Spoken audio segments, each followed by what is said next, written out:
Et je vais pour lui tendre comme ça, et au dernier moment, je me dis, putain, c'est pas lui.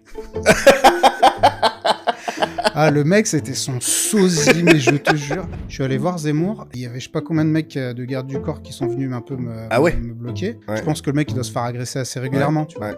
Je me suis réveillé. La femelle, elle avait bouffé toute la tête du mâle dans la nuit. Mais non. Genre, il restait plus que le crâne. C'était un carnage. Mais non. Mais c'est des ouf, les hamsters. Ah, c'est des barges. Ouais, du coup, l'histoire que je voulais te raconter, c'est ce matin, j'étais dans le train et chaque fois, enfin pas chaque fois, mais souvent, quand je prends le TGV pour venir à Paris, j'ai souvent des gens connus. Tu vois, j'ai eu... T'as eu qui j'ai vu la dernière fois quelqu'un que tout le monde kiffe, c'est Éric Zemmour. J'ai vu Tony Parker. Enfin, tu vois, je sais plus qui d'autre j'ai vu, mais... Enfin bref, des footballeurs. Tony Parker, il a un club à Villeurbanne, non? C'est pas ça? Oui, exactement. Club de basket. Ouais, Ok. Asvel, ouais. Peut-être pour ça qu'il va... Et ce matin, quand j'arrive sur le quai, bon, un peu, tu vois, un peu la tête dans le cul parce qu'il est tôt et tout, et je regarde comme ça, et je vois par la fenêtre du train, je vois Philippe Etchebest. Ah ouais? Dans le train. À Lyon, en plus. Sa mère, tu vois, donc comme, tu sais, j'ai un podcast qui s'appelle Spartacus sur la liberté, je me dis, le bonhomme, tu vois, liberté de parole, liberté de trucs, vas-y, je vais l'inviter, tu vois. Ouais. Mais en même temps, il est 8h04, je vais pas aller lui casser les couilles, tu vois. Ah, monsieur Etchebest, j'aime bien ce que vous faites. Non, tu vois. Donc, je me pose dans le train, tranquille et tout, je regarde, je me dis, est-ce que c'est bien lui? Ah, ouais.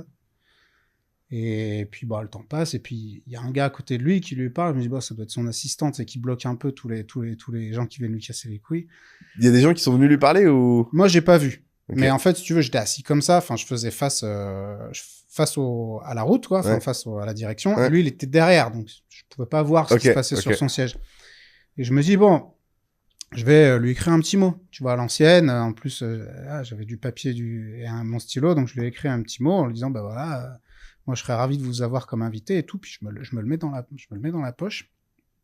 Disons, je lui donnerai en sortant, tu vois, pour pas le faire chier. Ouais. Et du coup, on arrive là à Paris, tu vois, le train commence à ralentir, je me dis, bon, je vais aller le voir. Et t'es plus là? Non, attends, il était encore là, à son siège. Donc moi, j'arrive avec mon papier, tu sais, tout content, quoi. J'arrive, et je vais pour lui tendre, comme ça, et au dernier moment, je me dis, putain, c'est pas lui. Ah, le mec, c'était son sosie, mais je te jure, un truc de fou. Et heureusement, je me suis dit, putain, heureusement... Je vais te montrer, je vous jure que l'histoire elle est authentique, j'ai encore l'invitation là. Vas-y, lis le papier. Tu veux que je le lise? Ah mais grave, ça m'intéresse. Ah putain. De ouf. Mais lis avec le ton avec lequel tu l'as rédigé. Allez. Bonjour monsieur Etchebest. N'ayant pas voulu vous importuner durant votre voyage, j'ai privilégié ce moyen d'entrer en relation avec vous. J'anime un podcast sur le thème de la liberté sous tous ses aspects et je serais ravi de vous y convier. Son nom est Spartacus.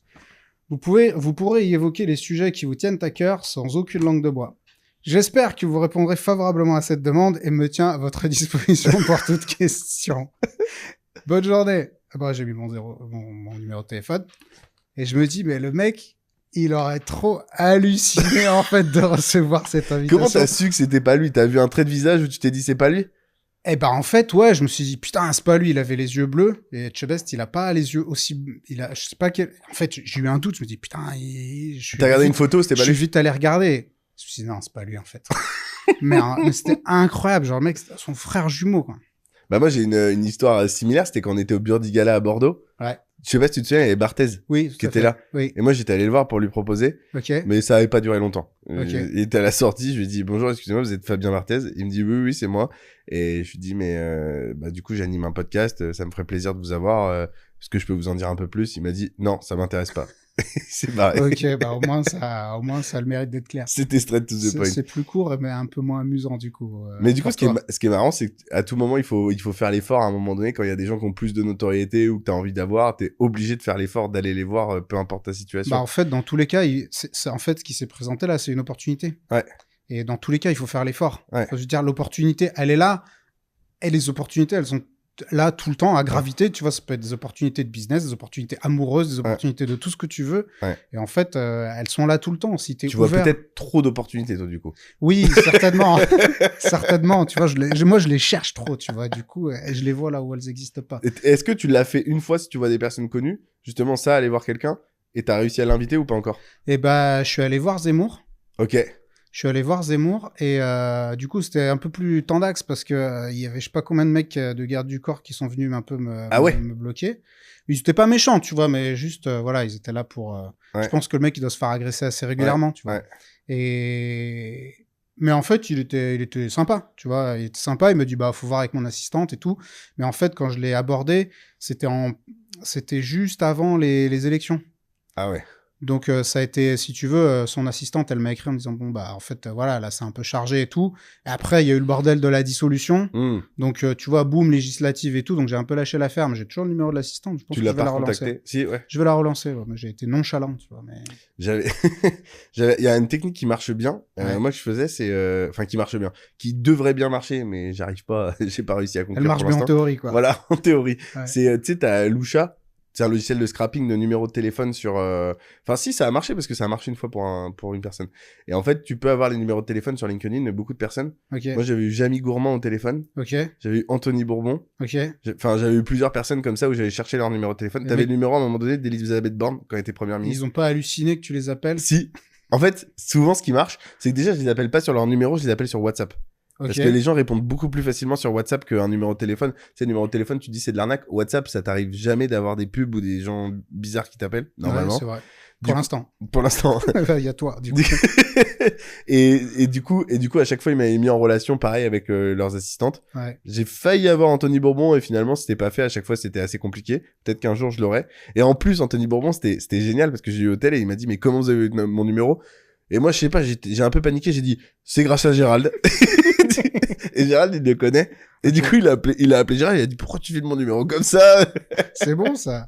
Gérald, il m'a dit, mais qu'est-ce que t'as T'aurais branlé dû lui dire bah viens à mon podcast et je te donne la technique, tu vois. Et justement, et du coup, je l'ai fait avec Alain Dinan. Je sais pas si tu vois qui c'est le PDG de Next City. Ok. Et aussi fondateur de Next City. Et j'avais eu son numéro de téléphone parce qu'à un moment donné, je voulais monter une foncière. Enfin, je voulais réfléchir au montage de la foncière. Et je me suis dit, bah tiens, je vais contacter tous les mecs qui ont monté des foncières. Donc j'ai eu des gens de ouf. Parce que Ok. eux, pour le coup, ils avaient pas de notoriété. Mais il y en avait qui avaient des foncières qui avaient des valos à plusieurs milliards, tu vois. Et je les avais au tel, et ça m'arrivait assez souvent. J'en ai appelé une dizaine de mecs comme ça. Les mecs, ils me disaient, je leur disais, bon bah voilà, je vous appelle, je vais pas vous déranger. Est-ce que vous avez des disponibilités la semaine prochaine? Et le mec me disait, non, mais là, j'ai une petite demi-heure, si tu veux. Et moi, Ok. j'ai pas préparé le truc, tu vois. Ouais, Du coup, il fallait que j'improvise et je pose mes questions et tout. Mais il y a eu plein de mecs super sympas. Et en l'occurrence, Alain Dinan, donc le PDG de Next City, il me dit, mais comment vous avez eu mon numéro de téléphone? Et là, je lui ai dit, j'avais anticipé un peu le truc, parce qu'à force qu'on me le demande, et du coup, j'avais dit, bah écoutez, ce que je vous propose, c'est que je vous explique comment je fais, mais on se rencontre et je vous explique, et il m'a dit, ok, et on s'était rencontrés à Paris, on avait passé une demi-heure, 45 minutes à discuter, et après, il avait dû partir.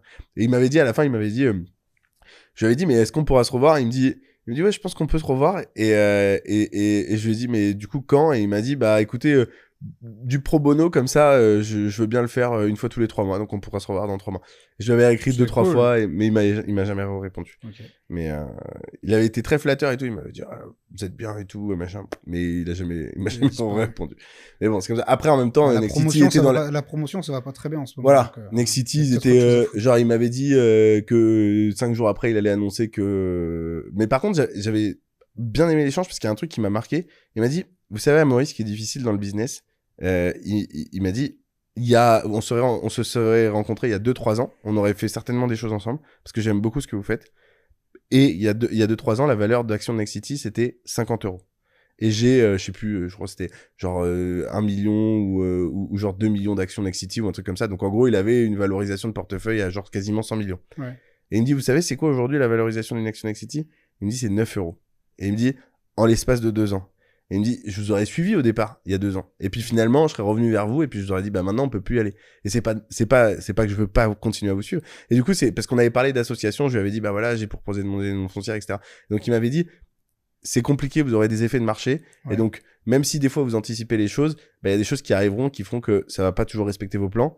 Et il faut l'accepter et il faut pas non plus en vouloir toujours aux investisseurs ou aux personnes qui se positionneront avec vous. Ouais. Mais le mec, tu sentais qu'il était un peu dans un down, mais il m'avait dit aussi, vous savez, Amaury, il y a 4 fois dans ma vie où j'ai dépassé les 100 millions d'euros de valeur patrimoniale. Il me dit, après, je suis redescendu, puis je suis remonté. Mais ça va vous arriver aussi, hein. Et je dis, bah, j'espère. C'est bien, ça, c'est cool. Quand tu rencontres des gens qui te mettent un petit... C'était un bon échange. On a bien discuté. Cool. Bon, après cette belle introduction, Yes. Merci Yoni d'être là. En Avec plus, plaisir. j'imagine qu'il y en a quelques-uns qui te connaissent, parce que ça Oui. fait quelques années que tu es présent sur les réseaux dans la sphère immobilière. Yes. Le nom du podcast, c'est Père Castor, raconte-nous ton histoire. Et t'es en train de me perturber là, tu rigoles sur l'intro? Je souris, je rigole pas. Père Castor, Parce que moi, raconte- j'ai la ref. Attends, en vrai, tu l'as vu l'émission le dessin Bah, animé bien Père sûr. Castor, raconte-nous une histoire. Ah, bien sûr, C'est vrai? exactement. Bah, quand j'étais petit, ils se diffusaient encore. Hein. Tu mens, t'as quel âge? Bien sûr que je mens pas, j'ai 25 ans et ils diffusaient quand j'étais petit. Sérieux? Bah, bien sûr. Ok. Et c'est comme ça que j'ai proposé à Erwan Père Castor. Et après, on voulait pas copier exactement. On s'est pas dit raconte-nous une histoire, on s'est dit raconte-nous ton histoire. Ok. C'est comme ça que c'est venu. Donc, Père Castor, raconte-nous ton histoire. Et l'idée, c'est de revenir à ton premier souvenir, soit d'entrepreneur, soit d'investisseur. Et Yes. après, de remonter le fleuve ou la rivière de ta vie. Et je vais te poser des questions qui, schématiquement, sont représentées par les barrages que réalisent les castors. Parce qu'aujourd'hui, c'est moi le castor. Ok. Et c'est toi, Père Castor. Et donc, Ok. je vais te poser des questions et puis on va arriver un petit peu à ce que tu fais aujourd'hui et essayer de comprendre un peu dans le détail tout l'écosystème qui t'entoure. Mais juste pour donner un peu d'appétit aux personnes qui nous écoutent aujourd'hui, est-ce que tu peux en 2 minutes nous expliquer l'ensemble de tes activités? Et on n'en a pas parlé en amont. Ouais. J'ai mes questions, t'as tes réponses, mais si tu peux nous mettre un peu de chiffres dans tout ça, le nombre de personnes que t'as dans l'équipe, le nombre d'élèves formés, etc., je suis preneur de Ok. tout ça. Je commence avec l'IMO. Donc, ouais, j'ai fait la toute première opération d'achat-revente en 2013. Ok. Donc, c'est une opération que j'ai faite avec mon frère et à son initiative. C'est-à-dire qu'il m'a appelé un jour, moi j'étais en train de faire mes affaires. Il dit ouais, j'ai trouvé un truc, un truc pour faire potentiellement, on pourrait faire un achat-revente. Mais à l'époque, lui, il avait pas forcément les fonds pour le faire. Moi non plus. J'avais à peu près 5-10 000 euros d'économie, tu vois, à l'époque. Donc, j'avais 27, 28 ans. Et en fait, je lui ai dit, bah vas-y, je vais aller chercher les ronds et tout. On l'a fait. Tu vois, l'opportunité, on parlait d'opportunité il y a 2 secondes. Je dis, bah en fait, voilà, l'opportunité, elle s'est présentée. Tu la prends, tu la prends pas. Tu vois, le monde, il va continuer. Mais elle me dit, bah voilà, il y a ça. On dit, bah allez, vas-y, on l'a fait, tu vois. Alors, ça, t'avais fait de l'immobilier avant ou non? T'es juste... Jamais, rien du tout. Mon frère en avait fait un petit peu. Tu vois, il avait fait des achats-reventes de RP. Il avait travaillé aussi un petit peu pour le marché immobilier des notaires. Ok. Sachant que bon, c'est pas son métier, mais voilà, il avait fait ça. Mais moi, j'en avais jamais fait. Par contre, c'est un truc qui m'intéressait, tu vois, Ok. qui m'avait toujours intéressé. Je l'avais jamais concrétisé pour des raisons, tu vois, perso. Et là, donc, cette opportunité s'est présentée. On a fait le truc. On a fait, en fait, c'était un lot qu'on a racheté à un marchand de biens, un morceau de grange, et puis on l'a subdivisé. On a fait 2 lots, une rénovation, et on a revendu les 2 lots. En se disant, ouais, c'est facile, on va faire une réno, on va couper en 2, et puis ciao, on va revendre. En fait, là, ça a pris 1 an et demi. On a compris notre douleur. On s'est dit, ok, enfin, tu vois, on s'est pris urbanisme, ABF, les merdes avec les travaux, et encore, on s'en est bien sorti. Tu vois, enfin, on s'est dit, ah, waouh, tu vois, c'est en fait un peu plus compliqué que ce qu'on pensait. Mais quand même, avec notre profil de novice qui connaissons rien et trucs, et ben, en fait, on a réussi quand même à sortir une marge qui était très honorable pour l'époque. Tu te souviens? Ça devait être autour des 50 000 balles. Ok. Sur un montant à 200 000? Sur peut-être 250, Ok. quelque chose comme ça. J'ai plus les chiffres, je te Ok. le cache pas. À l'époque, on avait fait un espèce de montage complètement alambiqué, RP, machin, truc. Enfin, c'était n'importe quoi. Enfin, bien sûr, quoi. Enfin, la première, tu te lances comme tu peux, Bah quoi, oui, tu bien vois. sûr. Donc, c'était un montage un petit peu alambiqué. Puis là, on s'est dit, OK, il faut maintenant, on s'est dit, c'est cool, c'est intéressant. Ça rapporte, c'est pas si compliqué. Enfin, certainement qu'il faut apprendre des choses. Mais on peut le faire. Donc, on a créé ensemble une société de marchand de biens en 2015. Moi, je savais pas ce que ça voulait dire marchand de biens quand on l'a créé, en fait. Puis il n'y avait pas d'informations sur les réseaux. Hein, Rien, il n'y avait rien du tout. Il n'y avait rien. Rien. Donc, en fait, mon frère, quand il bossait pour le marché immobilier des notaires, il avait rencontré des gens qui étaient marchands de biens. Ok. Et donc, c'est là, en fait, que lui, il a appris ce que c'était. Donc, c'est lui qui m'a dit, viens, on crée ça, en fait, ensemble. Mais moi, je ne savais pas. J'ai un peu suivi le truc, tu vois. C'était pas à mon initiative. Et donc, bah voilà, c'est comme ça qu'on a lancé, en fait, l'activité de marchand de biens que j'ai jusqu'à maintenant. Ok. Et j'ai aussi un petit peu investi dans l'immobilier locatif. Donc j'ai plusieurs biens qui sont tous à Lyon. J'avais un bien à l'extérieur de Lyon, mais je l'ai revendu parce que ça me saoulait. Et donc aujourd'hui, les biens que j'ai, ils sont tous à Lyon. Ok. C'est de la location moyenne durée. Donc ça, c'est sur la partie immobilière. C'est sur la partie IMO. Quand tu dis que tu as plusieurs biens à Lyon, tu as quoi, 4-5 biens sur Lyon? Ouais, des trucs comme ça, mais qui sont stratégiquement positionnés. Ok. Moi, je privilégie, en fait, je fais un arbitrage entre, ça, je pense que je vais en reparler pas mal dans l'épisode, mais entre les différentes ressources, temps, énergie, argent. Ok. Tu vois, les gens qui se lancent, qui n'ont pas beaucoup d'oseille, mais qui ont plein de temps et d'énergie, moi, je leur dis, allez sur de l'investissement qui est prenant, mais qui crache. Ouais. Moi, j'ai pas de temps et d'énergie. Enfin, j'en ai, mais il est limité. Et je préfère pas le mettre dans la gestion d'une location courte durée. Ouais. Donc, je vais aller chercher des trucs qui sont plus rentables. Ouais. Et qui sont moins rentables que de la LCD, mais qui vont pas me prendre la tête. Pour la gestion locative. Tu vois ce que je veux dire ? Ouais, bien sûr. Donc c'est de la moyenne durée. Je vais chercher des locataires de qualité. Oui, parce que toi, tu loues assez cher, mais... Très cher. Très cher, mais... Mais les biens, ils déboîtent. Très cher, genre, c'est quoi? T'as un 30 mètres carrés que tu loues... Un T2 de 40 mètres carrés à 1500 € à Lyon. Ok, donc c'est très cher. Oui. Alors, ça inclut toutes les factures. C'est quoi le prix moyen, un T2 30 mètres carrés? C'est 1100 balles à Lyon, certainement. Alors, cet appartement-là, si je devais le louer sur le marché classique, je pourrais le louer 800, je pense. Ok. Il a aussi des prestations, tu vois, une fois par an, on lui fait le ménage, etc. Enfin, il y a un peu de prestat, quoi, à côté. Ok, très clair. Donc ça, c'est sur la partie IMO et la partie professionnelle. T'as une société à minima de formation. Ouais, alors j'ai de l'investissement aussi qui tourne autour de l'immobilier, c'est-à-dire que de plus en plus, ce que j'ai commencé à faire, je vais le faire de plus en plus, c'est accompagner notamment d'anciens élèves de nos formations qui ont besoin et de capital et aussi d'un accompagnement un peu opérationnel. Donc là, c'est de la prise de participation dans leurs opérations. T'en as fait déjà quelques-unes? Oui. Ok. Et j'en ai en cours. Et là, j'ai créé une structure qui va vraiment industrialiser un petit peu tout ça. Ah, ok. Jusqu'à maintenant, ça, c'est pas lancé encore? Si. Ah, c'est lancé? C'est là, quoi. Ouais, mais là, au moment où on parle, t'as déjà lancé une première opération avec ce système avec de cette structure. Non, cette structure, elle vient d'être créée. D'accord. Okay. Mais en fait, c'est juste que jusqu'à maintenant, je le fais par l'intermédiaire de ma holding. D'accord.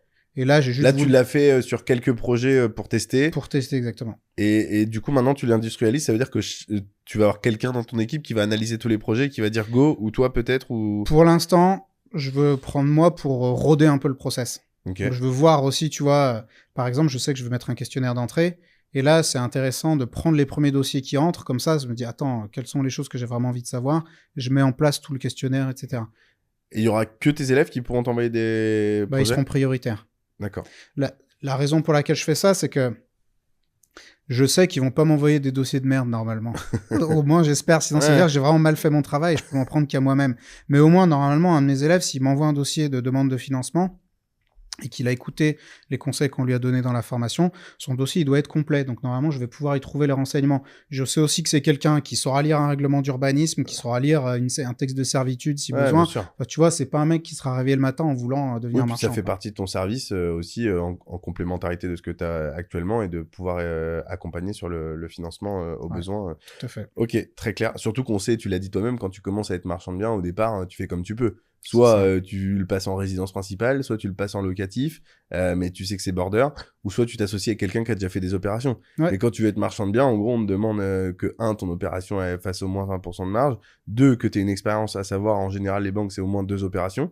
Mais du coup, comment t'as fait tes 2 premières si t'as pas le droit de les faire au départ? Ouais. Et 3, d'avoir du cash disponible. Donc c'est vrai que c'est pas une situation, enfin on en parlera tout à l'heure, mais qui est des plus simples au départ. Donc avoir cette possibilité-là et je pense pas anodine. Ouais. Ok. L'idée aussi, c'est que en fait, les personnes qui se lancent et qui n'ont pas forcément de background entrepreneurial ou d'investisseur puissent capitaliser aussi sur mon antériorité pour faire des entrées en relation avec les banques. L'idée, c'est pas que moi je les maintienne, tu vois, dans une espèce de servitude où je leur ponce leur marge à chaque fois. D'accord. Mais de dire, en fait, on va aussi aller peut-être chercher des banques. D'accord. Et comme ça, après, hop, vous y allez tout seul et vous volez de vos propres ailes. Ok. Donc toi, t'as vocation à faire 1, 2, 3 projets, mais après qu'ils soient autonomes. Oui, si les gens... Enfin, moi, mon idéal, c'est que les gens, en fait, ils gagnent leur autonomie, ils gagnent en liberté. D'accord. Après, s'ils souhaitent continuer à ce qu'on bosse ensemble pour le conseil, l'accompagnement, moi, j'en serais ravi, tu vois, avec plaisir, si ça se passe bien.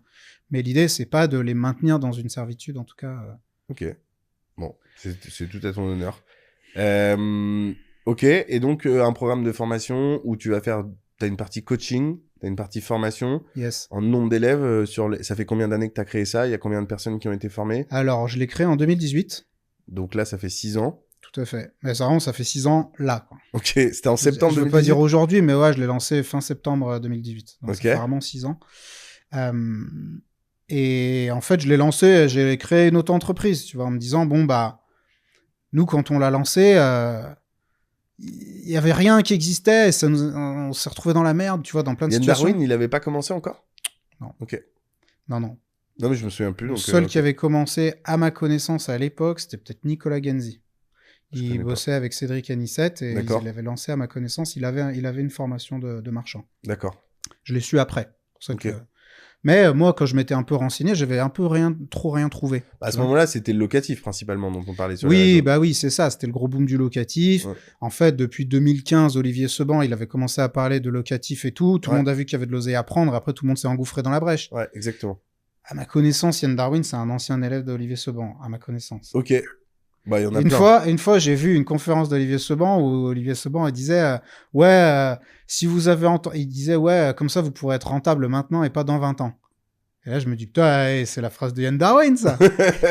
Et il dit et si vous avez entendu cette phrase ailleurs, c'est peut-être qu'on me l'a piqué. Donc moi je suis pas le juge de l'arbitre, tu vois, entre Yann Darwin et Olivier Seban, mais en tout cas a priori Olivier Seban il était là avant quoi. J'étais avec, j'ai reçu Hassan, le pro de Limo, tu dois Ouais, connaître, bien sûr, je le connais. Ouais. la semaine dernière. Et justement, on en parlait et tu vois, il me disait que c'était dommage parce que Olivier Seban, il a été beaucoup copié. C'est lui qui a ouvert la brèche sur ce sujet-là en France. Oui. Et Hassan lui avait dit à l'époque, tu devrais essayer d'être plutôt le tonton de tous ces formateurs plutôt qu'essayer de dire que tout le monde te copie. Et malheureusement, il a plutôt choisi le sujet ou de dire que tout le monde le copiait et se mettre un peu tout le monde à dos. Et de toute façon, il pouvait pas l'empêcher. Il y avait beaucoup d'argent à prendre. Il y en a d'ailleurs encore aujourd'hui. Oui. Il y a des gens qui se sont lancés dans cette activité. Et plutôt que de dire un tel m'a copié, plutôt se montrer que c'est lui qui a lancé le truc et être un peu le papa de tout ça. Bah ouais, tu vois, il y a dans un autre domaine, Yomi Denzel, tu vois, les gens aiment pas, Ouais. j'ai pas d'avis, quoi, Ouais. mais lui, en tout cas, je pense qu'il fait ça intelligemment, Ouais. de dire, bah voilà, j'ai créé une notoriété, Mm. et maintenant, les gars, vous voulez lancer des trucs, venez bénéficier de ma notoriété, et comme ça, tu vois, en fait, il y a vraiment du win-win Bien sûr. qui se met en place. Ouais, tout à fait d'accord. Ok, donc du coup, tu lances cette formation, tu m'as pas répondu. Tu sais ou pas le nombre d'élèves que t'as Ouais, fait j'ai une approximativement. Ouais, à peu près. Parce que je suis pas un as des chiffres et de la précision. Moi, j'avoue. tu me dis, je pense que c'est tout le monde. Moi, j'ai 2500 en tête. Je suis à peu près dedans. On ou... est quelque part entre 2500 et 3000. Ok. Je pense qu'aujourd'hui, on est plus proche des 3000 que des 2005. Ok. J'avoue que j'ai pas trop fait de relevé de compteur depuis un moment. Ok. Mais on est à quelque chose comme ça, ouais. Ok. Avec une croissance là qui suit une exponentielle ou t'as eu tous les ans le même nombre d'élèves à peu près? Non, alors, la première année, quand j'ai lancé mon truc, ça a vivoté, tu vois. Ok. Mais j'ai, du coup, rapidement dépassé le plafond de la micro-entreprise. D'accord. Donc, en juillet 2019, j'ai créé une société pour une Donc, pour SAS ceux qui savent pas, c'est que t'as fait en gros plus de 76 000 euros. Non, de non, chiffre non, d'affaires. j'ai dépassé le seuil qui m'amenait à la TVA, en fait. Ah, donc les 38 000. 35 000, ouais. 35 000, ok. Ouais, enfin, des poussières, tu vois, Ouais, quelque chose ok. comme ça. Et donc là, je me suis dit, je crée une société. Donc, j'ai créé la société. Et il s'est passé un truc. Donc, tu vois, on arrive à septembre 2019. J'ai assisté à un séminaire sur le business en ligne animé par Michael Ferrari. Ok. Je vois Michael Ferrari, que j'aimais bien, tu vois, je suivais son travail et tout. Il monte un séminaire business en ligne. Je me dis, trop bien, vas-y, j'y vais. Moi, en plus, j'avais un business en ligne tout naissant. J'y connaissais rien. Tu vois, j'ai monté mon site avec LearnyBox. C'était pourrave, genre, c'était trop moche. J'avais trop honte, mais tu vois, il fallait le lancer, quoi. Je me dis, bon, ok, il y a un business, il faut maintenant, il faut se professionnaliser, tu vois. Donc, je vais à son séminaire business en ligne. Et là, il y avait Alexandre Cormon qui intervenait. Ouais, ok, ça me parle aussi. Il a plus de... Alexandre Cormon, c'est un des plus gros youtubeurs français. C'est le plus gros youtubeur français sur le domaine du couple et de la séduction. D'accord. Et à l'époque déjà, donc en 2019, il avait 800 000 abonnés. Donc je pense qu'aujourd'hui, il en a carrément plus. Tu vois. Ouais, ce qui était énorme déjà, 800 000 en C'était 2019. Okay. Il avait commencé en 2015, tu vois, YouTube, il y avait personne. Enfin, ok. Peut-être même en 2008. Enfin, mec, c'est un ouf. Et super gentil comme gars, il fait une intervention sur ce que YouTube peut faire pour vous. Attends, je vois l'intervention, j'étais chaud et tout comme la braise. et après, il y a eu une conférence sur un couple qui venait parler de, tu vois, promouvoir son business sur Instagram, et il parlait de la parentalité positive. Alors, si tu veux, moi, Instagram, je m'en tapais complètement à l'époque. Je m'en tape encore un peu aujourd'hui. Mais la parentalité positive, je m'en tape encore plus, tu vois. Parce que moi, je suis pas parent. Et si j'étais parent, je serais pas dans la parentalité positive. Donc, même en théorie de la théorie, je peux pas m'y intéresser. Donc, je suis sorti, tu vois, de la conférence. Et là, il y avait Alexandre Cormon qui était posé sur son ordi en train de faire sa vie, tu vois, et donc je vais le voir. Je dis, bah, c'était super intéressant ce que tu fais, ce que tu m'as dit. Je commence à discuter avec lui. Et puis lui, bah, il est tout sympa. Il me dit, mais toi, qu'est-ce que tu fais? Je lui explique. Il me dit, ok, vas-y, assieds-toi. Hop, il sort son ordi. Il me dit, c'est quoi ta chaîne YouTube? Et à l'époque, j'avais monté une chaîne YouTube, mais vraiment, pareil, elle était toute pourrave. J'avais mis 5 vidéos dessus, histoire d'exister, tu vois. Ouais. Que si les gens y cherchent... T'avais déjà fait quelque chose. Au moins. Ouais, c'était pour avoir une présence.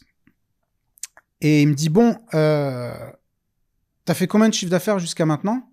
Donc ça faisait 1 an que l'entreprise existait. Je lui dis, j'ai fait à peu près 50 000 euros de chiffre. Il me dit, écoute-moi bien. Je n'oublierai jamais cette phrase. Il me dit, écoute-moi bien. Si t'as fait 50 000 euros de chiffre avec cette chaîne YouTube, t'es assis sur 500 000 euros de chiffre. Et là, tu sais, t'as l'impression de te prendre... Tu vois, un énorme... Le mec délire, c'est pas possible. Il a plané, mais en même temps, il sait ce qu'il dit, donc il y a un truc, tu vois, qui se joue. Ouais. Et à partir de là, je me suis dit, ok, il faut vraiment que je donne sa chance, si tu veux, à cette entreprise. Ouais. Et là, j'ai commencé à mettre vraiment le paquet sur YouTube, sur d'autres trucs, etc. Et c'est à partir de là que ça a commencé. Lui, t'as mis en relation avec des gens? Il a fait quelque chose ou... Il m'a pas mis en relation avec des gens. Il t'a juste dit, fais ça. J'ai pris une petite formation qu'il avait sur YouTube. Ok. Donc, tu vois, il était pas désintéressé, mais il a fait le travail qu'il fallait. Ouais. J'ai appliqué les... En fait, si tu veux, ma chance dans cette entreprise, c'est que j'y connaissais rien. À tous les domaines, tu vois, du business en ligne, des réseaux sociaux, je n'y connaissais rien de rien et ça m'intéressait pas. Ouais, et t'étais pas client en mode des réseaux sociaux, t'y allais pas par toi-même. Non.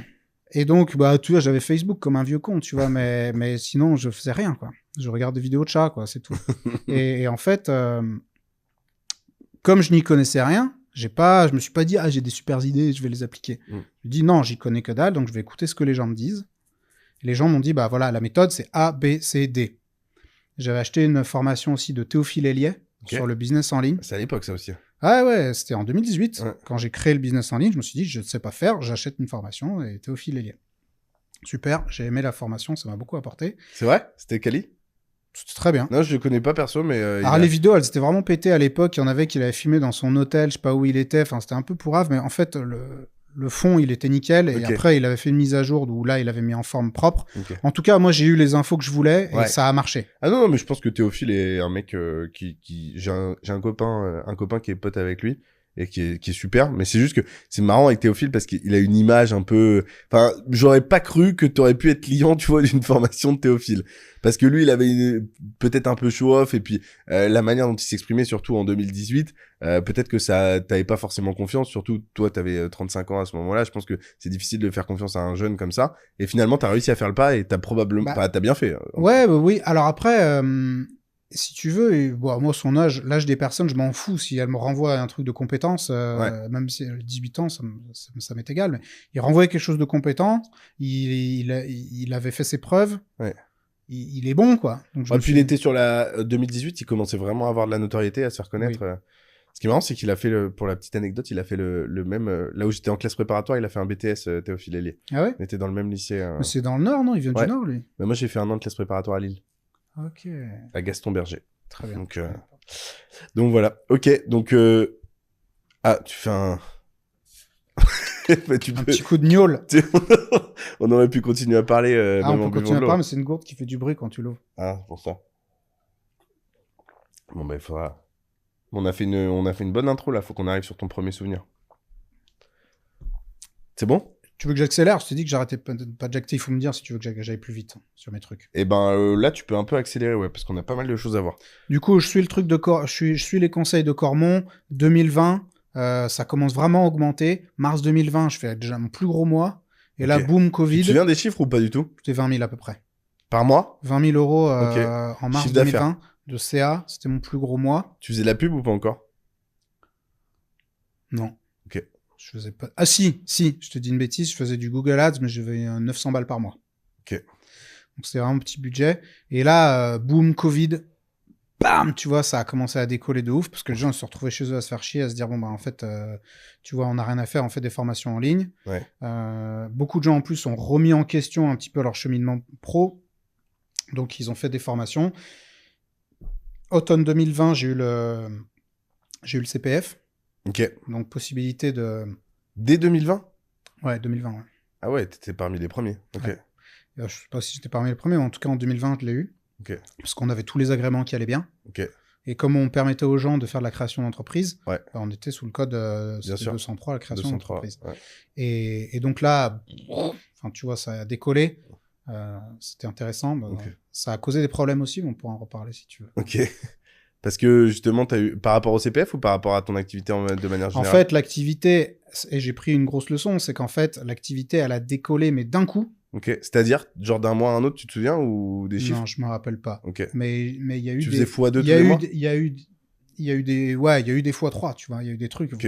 Enfin, tu vois, d'un coup, tu te retrouves avec plein d'élèves qui entrent. Ok. Nous, les élèves qui entrent, c'est pas juste tu cliques et tu les fais rentrer dans un espace. T'avais du Il coaching? y a toute une gestion, il y a du suivi de formation, il y a des trucs... Enfin, tu vois, c'est pas neutre, quoi. Hmm.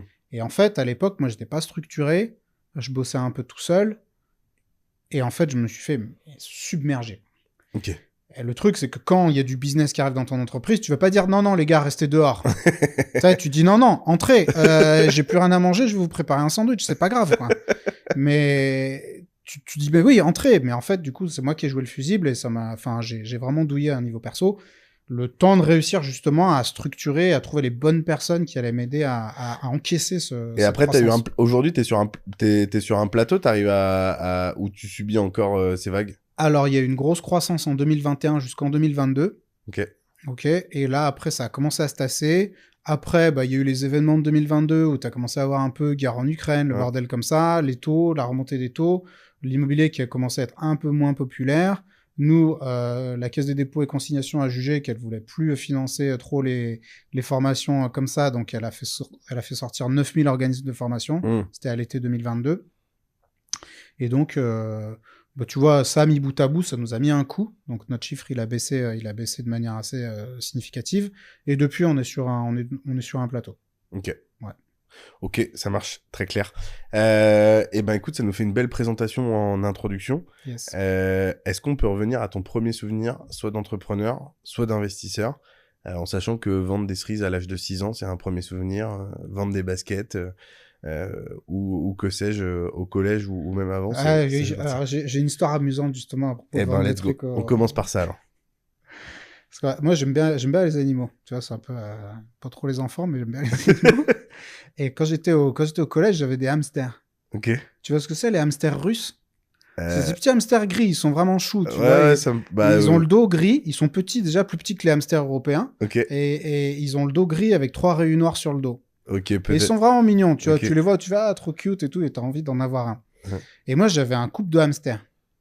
Sauf qu'en fait, je sais pas si tu sais, mais t'as un couple de hamsters, tu te retrouves rapidement avec 100 hamsters. Ah ouais, non, je savais pas. En fait, ils te sortent une portée de 8 hamsters toutes les 3 semaines. Du coup, soit tu les... Ah donc ça se développe de ouf, les hamsters. Ah, putain, c'est un truc de malade. Donc, ça a une espérance de vie de combien de temps, un hamster? C'est 2-3 ans, je crois. Hein, ah ouais, les petits hamsters russes. Un max de bébés, quoi. Donc en fait, tu peux te retrouver avec une maison remplie de hamsters, tu vois. Et donc, ils sont là, tu vois. Donc qu'est-ce que tu fais? Soit tu les dégommes, soit tu les butes, quoi. Soit tu les bouffes, je sais pas ce que t'en fais, mais tu vois, tu vas en faire quelque chose. Ou alors tu les vends. Et à l'époque, un hamster russe, ça coûtait à peu près 70-80 francs tu vois, dans les animaleries. Ok. Donc 70-80 balles, genre en gros 12 €. Quoi. Ouais, ok. Moi, Ce qui est pas anodin quand t'es au collège. Ouais, c'est une somme, tu vois. C'est un peu un symbole de statut, tu vois, le hamster russe. Et du coup, j'ai écrit un petit papier. On avait, tu sais, un tableau d'annonce dans le collège-lycée. Et puis moi, j'ai dit, vends hamster russe, 20 francs, tu vois, 20-30 francs. Et je me suis retrouvé à vendre des hamsters russes, du coup, dans mon collège. Et j'en ai même vendu, tu sais, il y avait, dans le collège, il y avait genre le labo du collège, tu sais, où t'avais une femme déguisée avec une blouse blanche qui faisait pas grand chose, mais genre, il y avait des trucs, quoi, tu vois, des squelettes, des fossiles, des machins, et elle m'a dit, ah bah, on aimerait bien avoir des spécimens, donc j'ai fourgué aussi des hamsters russes à mon collège. Mais t'as dû en vendre beaucoup, alors? Ou non, t'arrivais pas à tout vendre? Bah, j'en ai vendu un paquet, mais à un moment donné, il y a eu saturation du marché, tu vois. C'est-à-dire qu'à un moment donné, tu vois, les gens, ils ont un hamster russe, bon, bah, ils en font pas la collection non plus, quoi. Ouais, et puis en plus, ça fout un bordel, un hamster, non? Moi, j'avais un pote qui avait des hamsters. Tu dors pas la nuit. Il court dans la roue la nuit, ouais. Il aime bien, ouais. Ah, le boucan que ça fait. Oui, c'est vrai que moi, je le sortais de ma chambre la nuit parce que c'était casse-couille. Ou alors, il faut investir dans une... Souvent, les gens, ils achètent des roues en plastique toutes pourraves et ça fait vachement de bruit. Alors, si tu l'achètes une roue en métal, ça tremble pas dans tous les sens. Ok. C'est le petit tip, ça. Si jamais tu... De professionnel. T'as encore des hamsters aujourd'hui? Non, j'ai plus de ça. Ok. T'as des animaux encore aujourd'hui? Non, j'en ai pas. C'est vrai? Non, c'est vrai. Donc passion pour les animaux, mais aujourd'hui les animaux c'est bien chez les autres quoi. Ouais, non, j'aimerais bien, bah, surtout que je vis en ville et c'est moins adapté. Ouais, mais t'as une j'ai maison, pas... non? Hein? T'as une maison toi, non? Bah, c'est une maison, mais c'est quand même la ville, tu vois, donc je peux pas avoir un âne, tu vois, sur la terrasse à Lyon. Les voisins, déjà, ils me font chier pour pas grand-chose. Alors pour un âne, tu vois, ils seraient pas contents. Des poules et tout, je te raconte pas. Et en fait, tu vois, j'ai pas envie d'avoir ou un chat toutes les 2 secondes, j'ai peur qu'il se barre, Ouais. ou un chien et il faut aller ramasser les merdes Ouais. à 6 du mat sous la pluie, tu vois, c'est quand même la défaite, quoi. Donc, je vois les voisins, ils sortent à 7 du mat, là, sous la pluie, à ramasser les étrons. Je me dis, wow, très peu pour moi, quoi. Ok, donc première passion et premier business, vente d'animaux. C'est la première fois qu'on me sort ce truc-là. Et personne Mais t'a- écoute, personne t'a embêté? non, Ok. non, mais non, Ouais, parce que après, c'était pas non plus l'industrie, tu vois, je me pointais pas avec 40 hamsters. Non, mais 8 toutes les 3 semaines, t'as dû en vendre quelques-uns quand même. Bah, je les fourguais pas tous, parce qu'il y en avait qui clamsaient, il y en avait aussi des fois, les hamsters, c'est juste, enfin, les rongeurs, c'est quand même assez particulier. Ouais. Des fois, ils bouffaient leur bébé et tout, donc. Ah ouais? Ah ouais, ouais, ouais. Ah ouais. Aucune pitié. Aucune pitié. Et en fait, mon business s'est arrêté un jour. Tu garderas l'histoire si tu veux ou pas. C'est un peu trash. Un jour, je me suis réveillé, donc j'avais bien sûr un mâle et une femelle dans la cage. Je me suis réveillé, la femelle, elle avait bouffé toute la tête du mâle dans la nuit. Mais non. Genre, il restait plus que le crâne. C'était hallucinant. Il y avait un corps et le crâne. La tête, la tête, elle avait été nettoyée de peau, de chair, il y avait plus rien, quoi. C'était un carnage. Mais non. Et du coup, je me suis dit, vas-y, c'est là que ça arrête ma carrière dans le commerce de détail de hamsters. Mais c'est des ouf les hamsters. Là, c'est des barjots. Ils se bouffent entre eux. Ouais.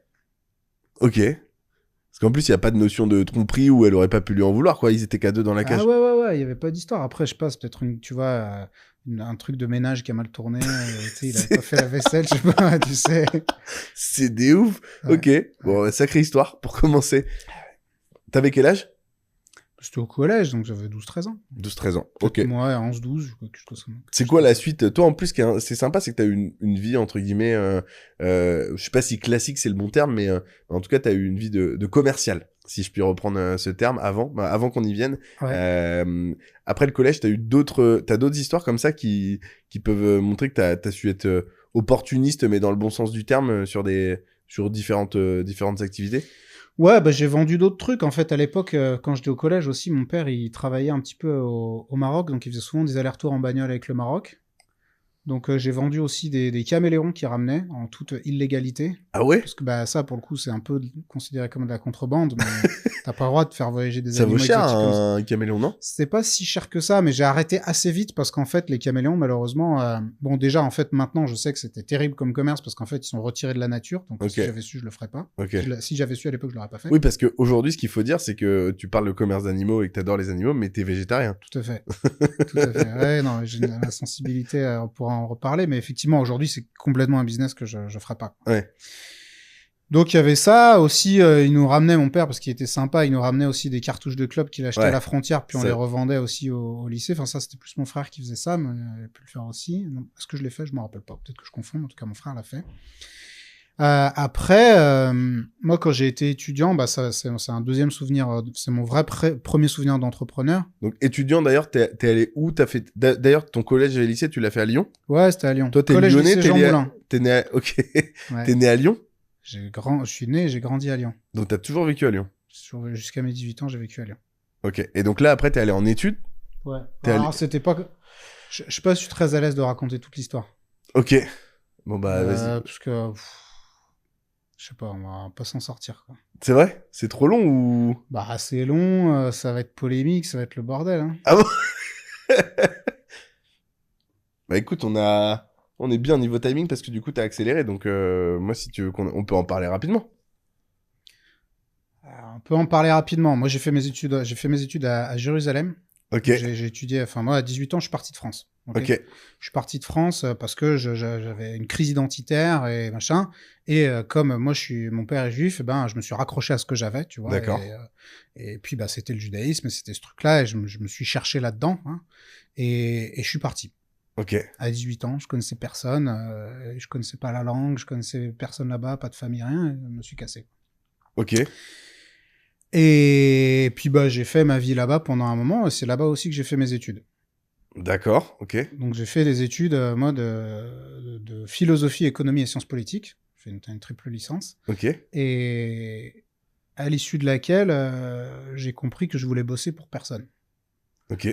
En fait, je me destinais à la politique. La politique, c'est toujours été ma passion. Ah ouais? J'adore ça. J'adore les débats. Enfin, je suis ma boule de ces trucs-là. Aujourd'hui, moins. J'ai moins d'appétit pour ça. Mais à l'époque, genre, je pense que je préférais un débat politique à la baise. Tu vois, tellement ça me... Ok. Ouais.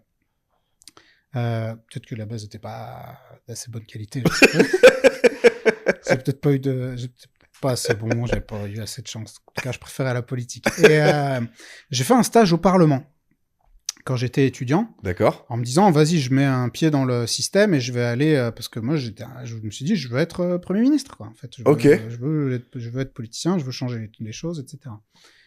Et en fait, je me suis retrouvé dans un univers de pourriture humaine, mais genre indescriptible, Ah ouais.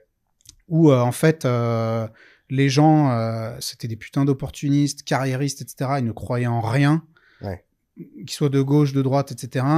En fait, ils tapinaient tellement pendant des années avant de réussir à avoir un job qu'à partir du moment où ils arrivaient en poste, en fait, ils avaient vendu leur père, leur mère, leurs convictions. En fait, ils croyaient plus en rien et la seule chose qui importait pour eux, c'était de se maintenir. Je vais te dire, je cite, alors je vais pas donner son nom, mais là en ce moment, justement, en venant sur Paris, ça me permet de côtoyer de plus en plus de monde et des gens à différentes échelles. Le hasard des choses fait qu'aujourd'hui, je me retrouve à être avec des personnes qui connaissent beaucoup de monde, et en particulier dans le monde politique. Ouais. Et tu vois, par exemple, là, en septembre, on est censé avoir un dîner avec Rachida Dati. Okay. Donc, c'est quand même des gens qui connaissent beaucoup de personnes, etc. Puis, ça nous sert pour tout un tas de business. Enfin, bah, je vais pas rentrer plus dans le détail. Mais du coup, je vais poser la question. Je lui ai dit à cette personne, je lui ai dit, mais est-ce que tel ou tel politicien... et je peux dire son nom, je dis, mais Jean-Luc Mélenchon, il croit en ce qu'il dit ou pas? Ouais. Il me dit, mais t'es fou. Il me dit, il croit pas en ce qu'il dit. Il me dit, c'est un rôle. Alors, Jean-Luc Mélenchon ou d'autres, faudra pas, c'est pas lui en particulier, hein, c'est tout un tas de politiciens. Il croit pas en ce qu'il dit. En plus de ça, il me dit, moi, il y a un truc qu'il faut que tu comprennes en politique, c'est qu'il faut être élu. Point à la ligne. Ouais. Donc, ils sont prêts à faire tout ce qu'il faut pour être élu. Et comme, entre guillemets, j'exagère, mais en business, bah, il faut que tu rentres de l'argent. À un moment donné, quand il y a plus de sous, bah, tu dois faire rentrer de l'argent dans les caisses. Et ben, en politique, ils doivent être absolument élus. Et donc, des fois, ils peuvent dire des trucs auxquels ils croient pas forcément, etc.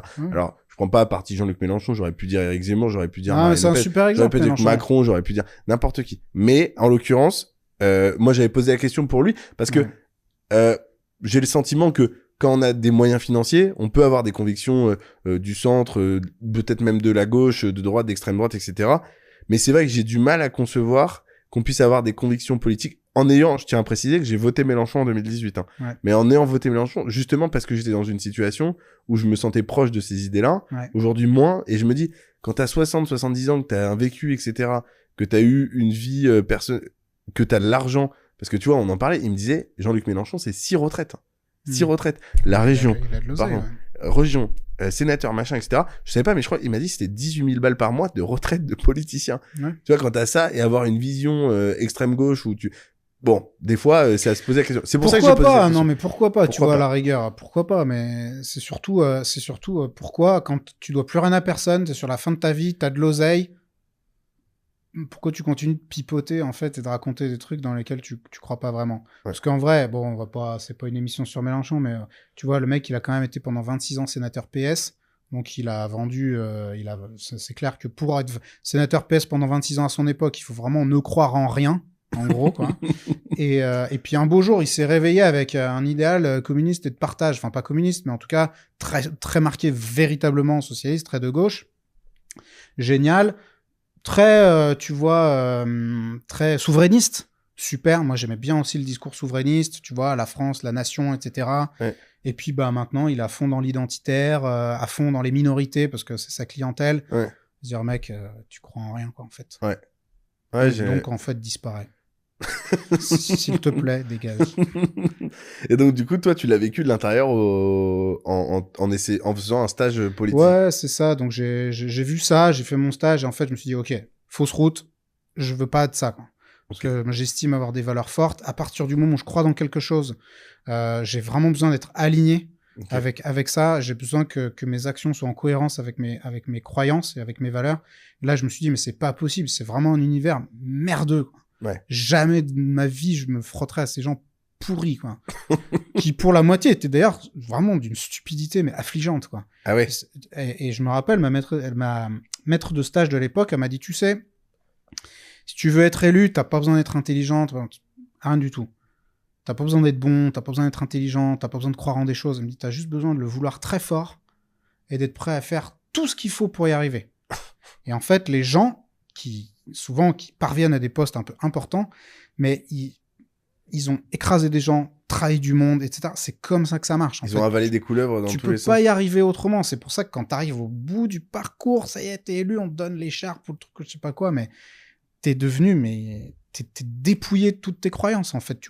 À part certains, bien sûr, hein, je mets pas tout le monde dans le même panier, mais le système fait que, en fait, le tri est fait, qu'il n'arrive à survivre dans ce système que les gens pas ouf, en fait. Pas terrible. Mais est-ce que, du coup, tu crois que le système est fait pour ça? Dans la perspective d'avoir des gens, du coup, qui soient élus et qui soient capables d'avoir... Non, je crois pas. Tu penses que c'est juste ça s'est organisé comme ça? Non, je crois pas dans ces espèces de pensées, tu vois, de complotistes, entre guillemets, de me dire, il y a un dessin derrière, tu vois, et quelqu'un a créé ce système pour que... Tout système, il a ses perversions. Ce système, il a été créé pour servir une certaine cause, mais il a ses perversions. Et ses perversions, c'est que, en fait... Un politique devrait pas pouvoir rester élu pendant 25 ans. Il devrait pas pouvoir faire carrière. Il devrait servir 5 ans, 10 ans et après être rendu inéligible. C'est intéressant ce que tu viens de dire. C'est exactement la discussion qu'on avait au téléphone avec la personne dont je parlais tout à l'heure. Ouais. Il m'a dit aujourd'hui, il me dit Amaury, t'es jeune, etc. Mais il me dit, moi, il a 72 ans. Ouais. Il me dit, moi, à mon époque, t'étais comme toi, moi, etc. T'étais agriculteur. Tu faisais 3, 4, 5 ans politique et puis après, tu reconduisais ton camion, ton tracteur, etc. Ouais. Il me dit, aujourd'hui, les gens qui font de la politique, c'est leur carrière. C'est leur métier. C'est leur métier. Et a priori, ça a largement contribué à la perversion de cette activité. Ouais, clairement. Ça me fait penser c'est une vieille ref des années 70, mais tu sais, le film La Folie des Grandeurs avec Louis de Funès, où il dit, à un moment donné, il se fait limoger, tu vois, et il dit, mais qu'est-ce que je vais devenir? Je suis ministre, je ne sais rien faire.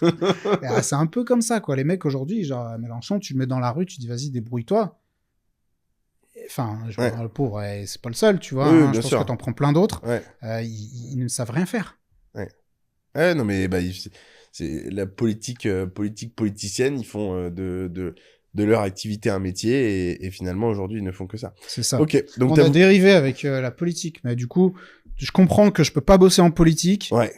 Et je finis mes études, je vais faire 2-3 entretiens d'embauche, je me dis, mais mon Dieu, tu sais, je pars en courant, comme à la fin de l'auberge espagnole, tu sais, le mec, il se dit, jamais j'irai bosser à Bercy, pareil, vraiment pareil. Je vais dans des entretiens pour des ministères, des trucs, on me dit, bah, tu vas remplir des tableaux Excel, les gens, ils vont te demander du pognon, tu vas leur dire que t'en as pas. Je dis, oh, c'est bon, laisse-moi tranquille. Mais le problème, c'est que j'avais pas d'argent, tu vois, je venais de finir mes études, puis j'avais fait de la philo, donc personne n'était prêt à me payer pour produire du concept. Et en fait, j'avais besoin de bosser. J'avais pas de thunes. Et alors, j'ai fait un job alimentaire où j'allais chez des gens riches qui déménageaient. Ok. Et en fait, on mettait dans les cartons leurs affaires. D'accord. Tu vois, et en fait, eux, ils arrivaient et on remettait leurs affaires dans la nouvelle maison. Donc, en fait, leur déménagement était complètement indolore. Ok. Et j'ai beaucoup aimé le truc enfin, tu vois, de faire du travail manuel et le truc vraiment de manard, tu vois. Ça apprend l'humilité et tout. Donc là, t'avais quoi? T'avais 22, 23 ans? J'avais plus, parce que j'ai fait tout plein de trucs entre-temps, mais j'avais plus. Donc t'avais entre tes 25 et 30 ans, juste avant l'opération... Ok. T'étais revenu en France à ce moment-là ou pas? Non, j'étais toujours là-bas. Ok. Et en fait, quand j'ai fait staff, je me suis rendu compte que... et quand j'étais étudiant, qu'en fait, les étudiants et tout, ils bougeaient, ils arrêtaient pas de déménager. Ouais. Et qu'en fait, ils avaient pas de thunes. Et 2, le service qui leur était proposé était toujours inadapté et de très mauvaise qualité. Ouais. Je me suis dit, vas-y, je vais créer un truc de déménagement pour les étudiants. Ah, donc tu voulais déjà entreprendre à ce moment-là? Bah, à partir du moment où j'ai compris que je pouvais bosser pour personne Et bah, le seul pour qui je bosser pouvais pour bosser, toi. c'était moi, tu Ouais. vois. Mais sauf que je savais rien faire. Moi, je sais rien faire, tu vois. J'arrive à 27 ans, je sais rien faire dans la vie, quoi. C'est vraiment, je suis pas, je suis inapte, tu vois. Inapte T'es et inutile, politicien. quoi, à la T'es société. politicien. Ah, c'est ça. Mais tu peux discuter, tu vois, faire des débats, mais personne te paye pour ça, quoi.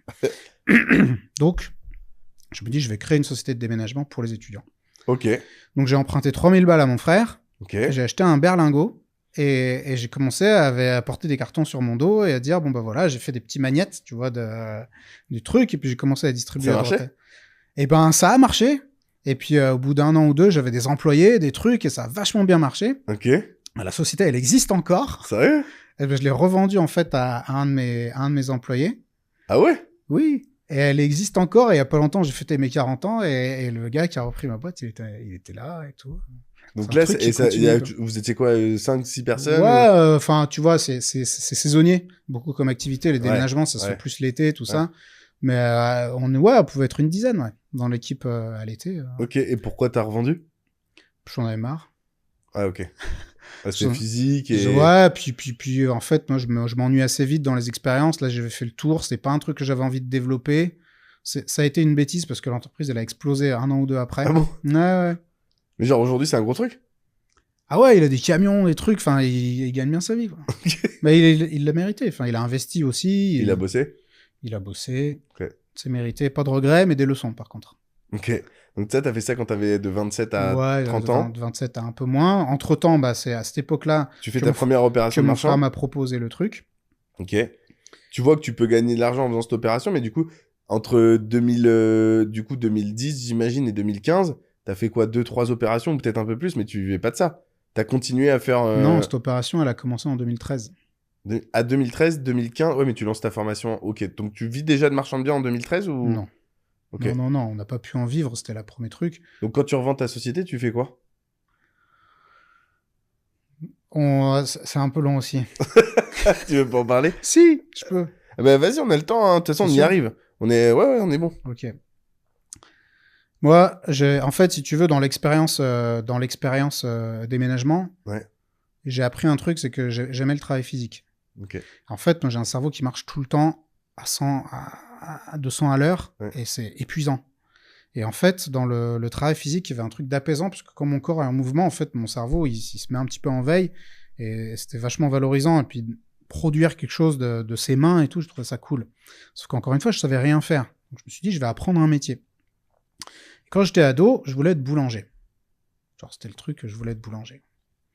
Et puis, au final, j'ai fait un bac général, mais donc j'ai lâché l'affaire. Là, je me suis dit, vas-y, je vais apprendre un métier.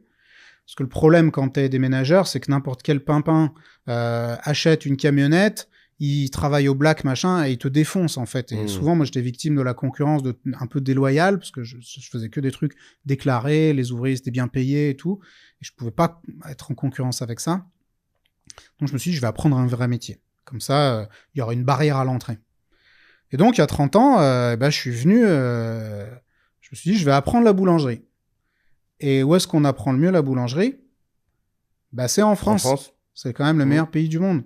C'était avant 30 ans. Bref.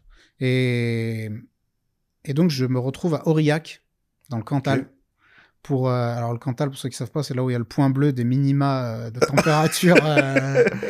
En fait, il fait pas si froid à Aurillac, c'est juste que la sonde météo, elle est mal placée à un endroit où il fait méga froid. Du coup, tout le monde pense que genre Aurillac, c'est la Sibérie. Mais Aurillac, c'est vraiment une ville... C'est vrai, ça? C'est la sonde météo? C'est vrai. Oui, parce que il fait pas plus froid qu'ailleurs à Aurillac. Elle fait avec les minima à Aurillac. En fait, la sonde, elle est placée genre en altitude sur une montagne, et du coup, il fait vraiment froid là-bas, mais c'est pas la température qu'il fait dans la ville d'Aurillac. Okay. Mais toujours... Tu vas voir, le minimal à Aurillac, tu vois une tache bleue au milieu de la météo. C'est pour ça que tu connais Aurillac, parce que sinon... Bah ouais. Tu connais pas Aurillac. Exactement. Okay. Tu sais pas le mettre sur une carte. Quoi. Non. Donc je me retrouve, si tu veux, à Aurillac, à faire une formation de boulangerie. C'était très chouette, j'ai appris plein de choses, et j'ai eu mon CAP de boulangerie. Ah, t'as repassé un CAP? J'ai passé un CAP de boulangerie. Ok. Ouais, parce que c'était une formation professionnalisante, quoi. Ok. Donc pour adultes, donc je me suis retrouvé avec tout plein de gens, c'était passionnant. C'est très chouette. Je salue Patrick, mon prof de boulangerie de l'époque, et à qui j'ai tranché les doigts en faisant le truc sur la baguette. C'est pas vrai.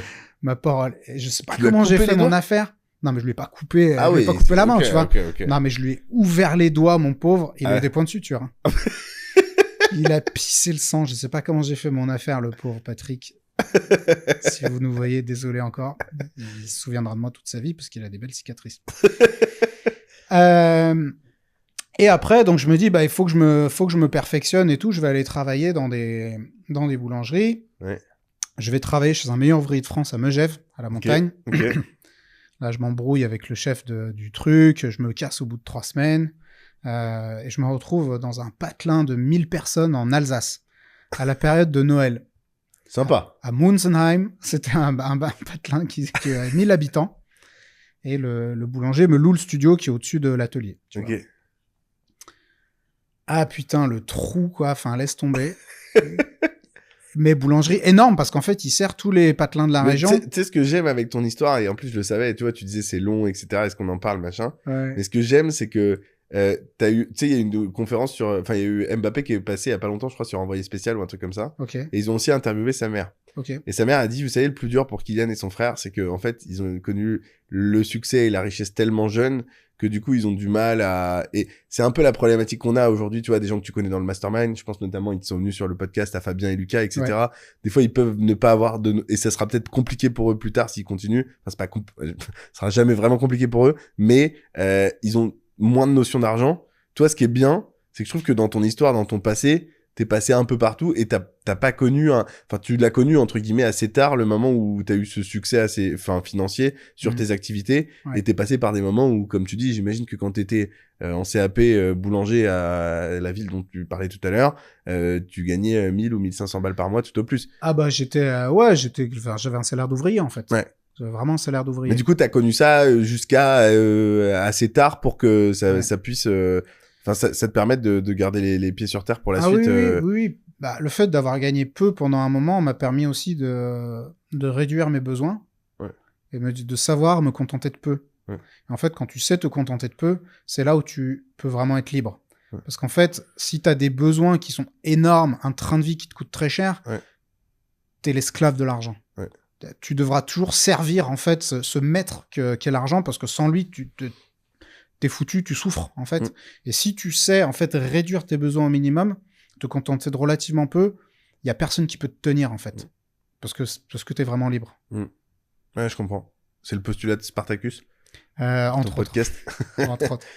Donc, du coup, tu deviens boulanger? Ouais, et en fait, je bosse dans cette boulangerie, en Alsace, et en fait, au bout de quelques semaines, genre, je me fais mal au dos, mais un truc de malade. Ok. Et là, je me retrouve comme un connard, à 4 pattes dans le studio quand je dois aller aux toilettes parce que j'arrive plus à bouger, mais vraiment des douleurs horribles. Et au bout d'un moment, j'arrive à aller voir un ostéo qui me remette un peu pour que je puisse bouger, parce qu'il n'y a pas d'ostéo dans une commune de 1000 habitants. Tu vois, la ville la plus proche, c'était Colmar, à une demi-heure de route, et je pouvais pas prendre la bagnole, je pouvais pas bouger, quoi. Et après, donc, je me casse parce que j'étais pas apte à continuer à travailler. Et le boulanger, je voulais pas le mettre dans la merde. Donc, j'ai dit, écoutez, je vous libère le poste, quoi, pour que vous puissiez embaucher quelqu'un d'autre. Ouais. Et j'ai fait une IRM. On m'a dit, bah, monsieur, vous avez un tassement discal, il faudrait que vous pensiez à changer de métier. Oh, putain. Là, je me dis, foutez de ma gueule. je viens de finir. Ça fait 1 an que je suis dessus, là. Ah, faut changer de métier. Et donc, en gros, je te la fais courte, mais là, je me suis retrouvé avec le dos en miettes. Ouais. Sans une thune, sans métier, ma meuf venait de me larguer chez ma mère. À 30 ans. C'est ça. Et ça a été, si tu veux, un des points bas de ma vie, tu vois. Tu sais, quand on dit, faut que tu touches le fond de la piscine pour pouvoir remonter. Voilà, je pense que je l'ai touché un peu, tu vois, le fond de la piscine. Et donc, à partir de là, j'ai commencé à remonter, mais du coup, après, effectivement, je me suis dit, bon, il faut que je trouve un taf rapidement pour me refaire. Parce que, encore une fois, l'activité de marchand, elle était en cours. Ouais. Mais en fait, si tu veux, nous, on savait pas comment s'y prendre. On n'avait pas de méthode. Tu savais pas gagner de l'argent, en plus. Non, je savais pas. On s'est lancé dans des opérations qui étaient trop compliquées pour nous. Ouais. Et en fait, du coup, qui ont été vachement plus longues que prévu. Ouais. On n'a pas su les faire. On s'est mal entouré. Et du coup, ça a tardé à venir. Ouais. Et même mon frère, à cette époque-là, qui a 4 enfants, il se retrouvait aussi dans une situation où il a dû, vraiment aller, tu vois, taper dans les économies, etc., réduire énormément ses dépenses. Pas facile au départ. Pour pouvoir survivre. Ah, survivre. Il était pas à la rue, Pour mais pouvoir pour pouvoir vivre Ouais. à peu près correctement. Ok. Et donc, tu lances, justement, t'arrives à ce down. Là, t'es au moment où tu peux plus être boulanger. Tu Ouais. lances cette première opération de marchand de biens. Elle est en cours, tu non, la suis. on était déjà plus sur la première. Hein. D'accord, t'avais déjà de deuxième ou troisième on opération. avait déjà d'autres trucs, mais comme on n'avait pas de rond, pas de capital, pas de truc, on s'est dit, mais nous, on veut capitaliser un max. Ok. Donc l'idée, c'était de surtout ne pas toucher au capital qu'on allait générer pour pouvoir se constituer une espèce de masse financière critique pour pouvoir après se développer. Et ça, c'est important parce que je pense qu'avant que tu aies atteint les 100, 200, 300 000 euros de capital, faut essayer d'être modeste et d'avoir un train de vie qui est très raisonnable. Après, tu pourras te faire plaisir. Ouais. Mais en fait, tant que t'as pas atteint ça, ne touche pas au capital, surtout fais-le grossir. Et nous, on était vraiment alignés là-dessus, de se dire non, on va se démerder et le capital, on n'y touche pas. T'as attendu d'attendre ce point-là avant de le faire? Avant de commencer à faire évoluer ton train de vie? Oui. Ok, ça marche. Et ce qui est paradoxal, c'est qu'en fait, quand tu t'es restreint pendant des années et habitué comme ça, à partir du moment où tu as l'argent, tu te dis qu'est-ce que je vais en faire? Non, mais je te jure, je me dis, mais en fait, je limite des fois, je me dis, mais en fait, j'ai l'impression de pas en avoir besoin. T'as un train de vie qui est pas hyper dépensier, même encore aujourd'hui? Non, je vis à peu près avec. Je me prends aujourd'hui 3 000 euros de rémunération mensuelle, vraiment en rémunération récurrente. Ouais. Donc en salaire que tu te verses?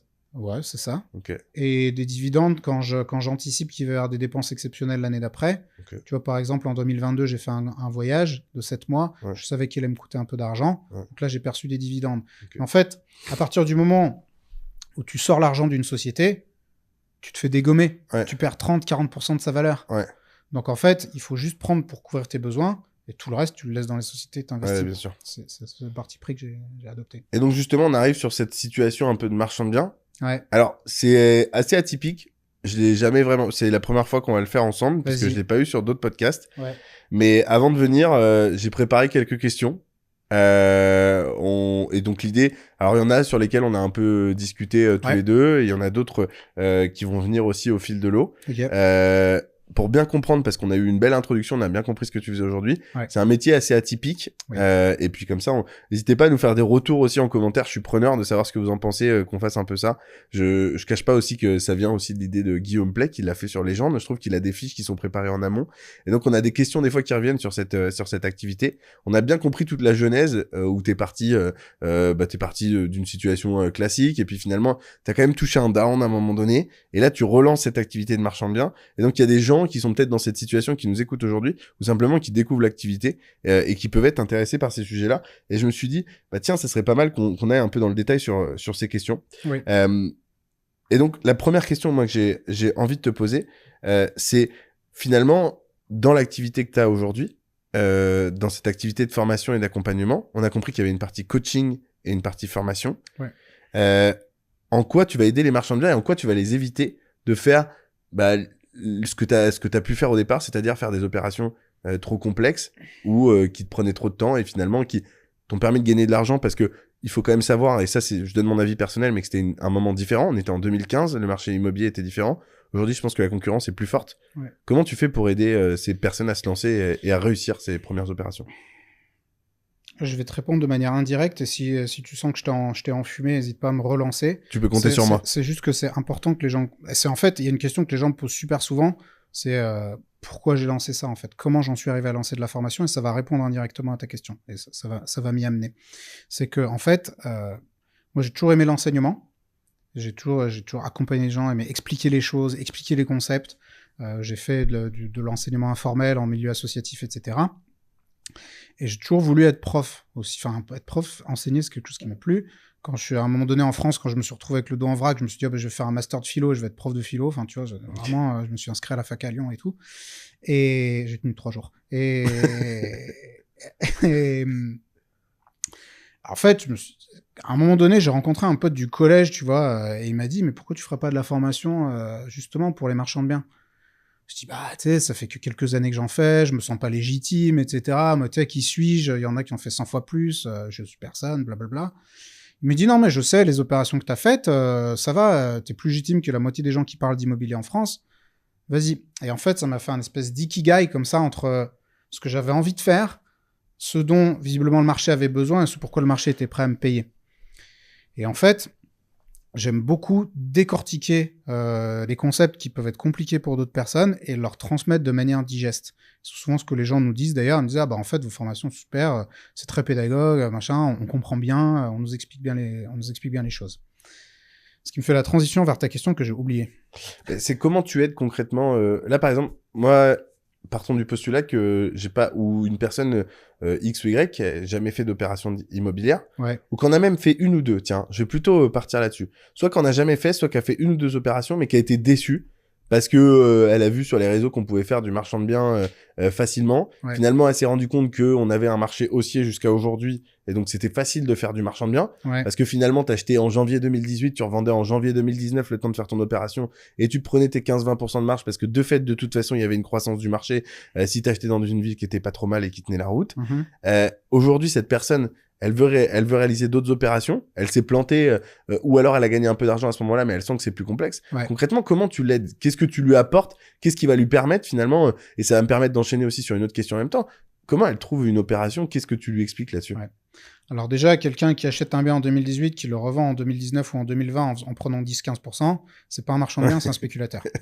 On commence par ça. Ouais. Donc ça, n'importe quel idiot peut le faire. Ouais. T'as besoin d'aucune compétence dans un marché qui est complètement dingue comme celui de ces années-là.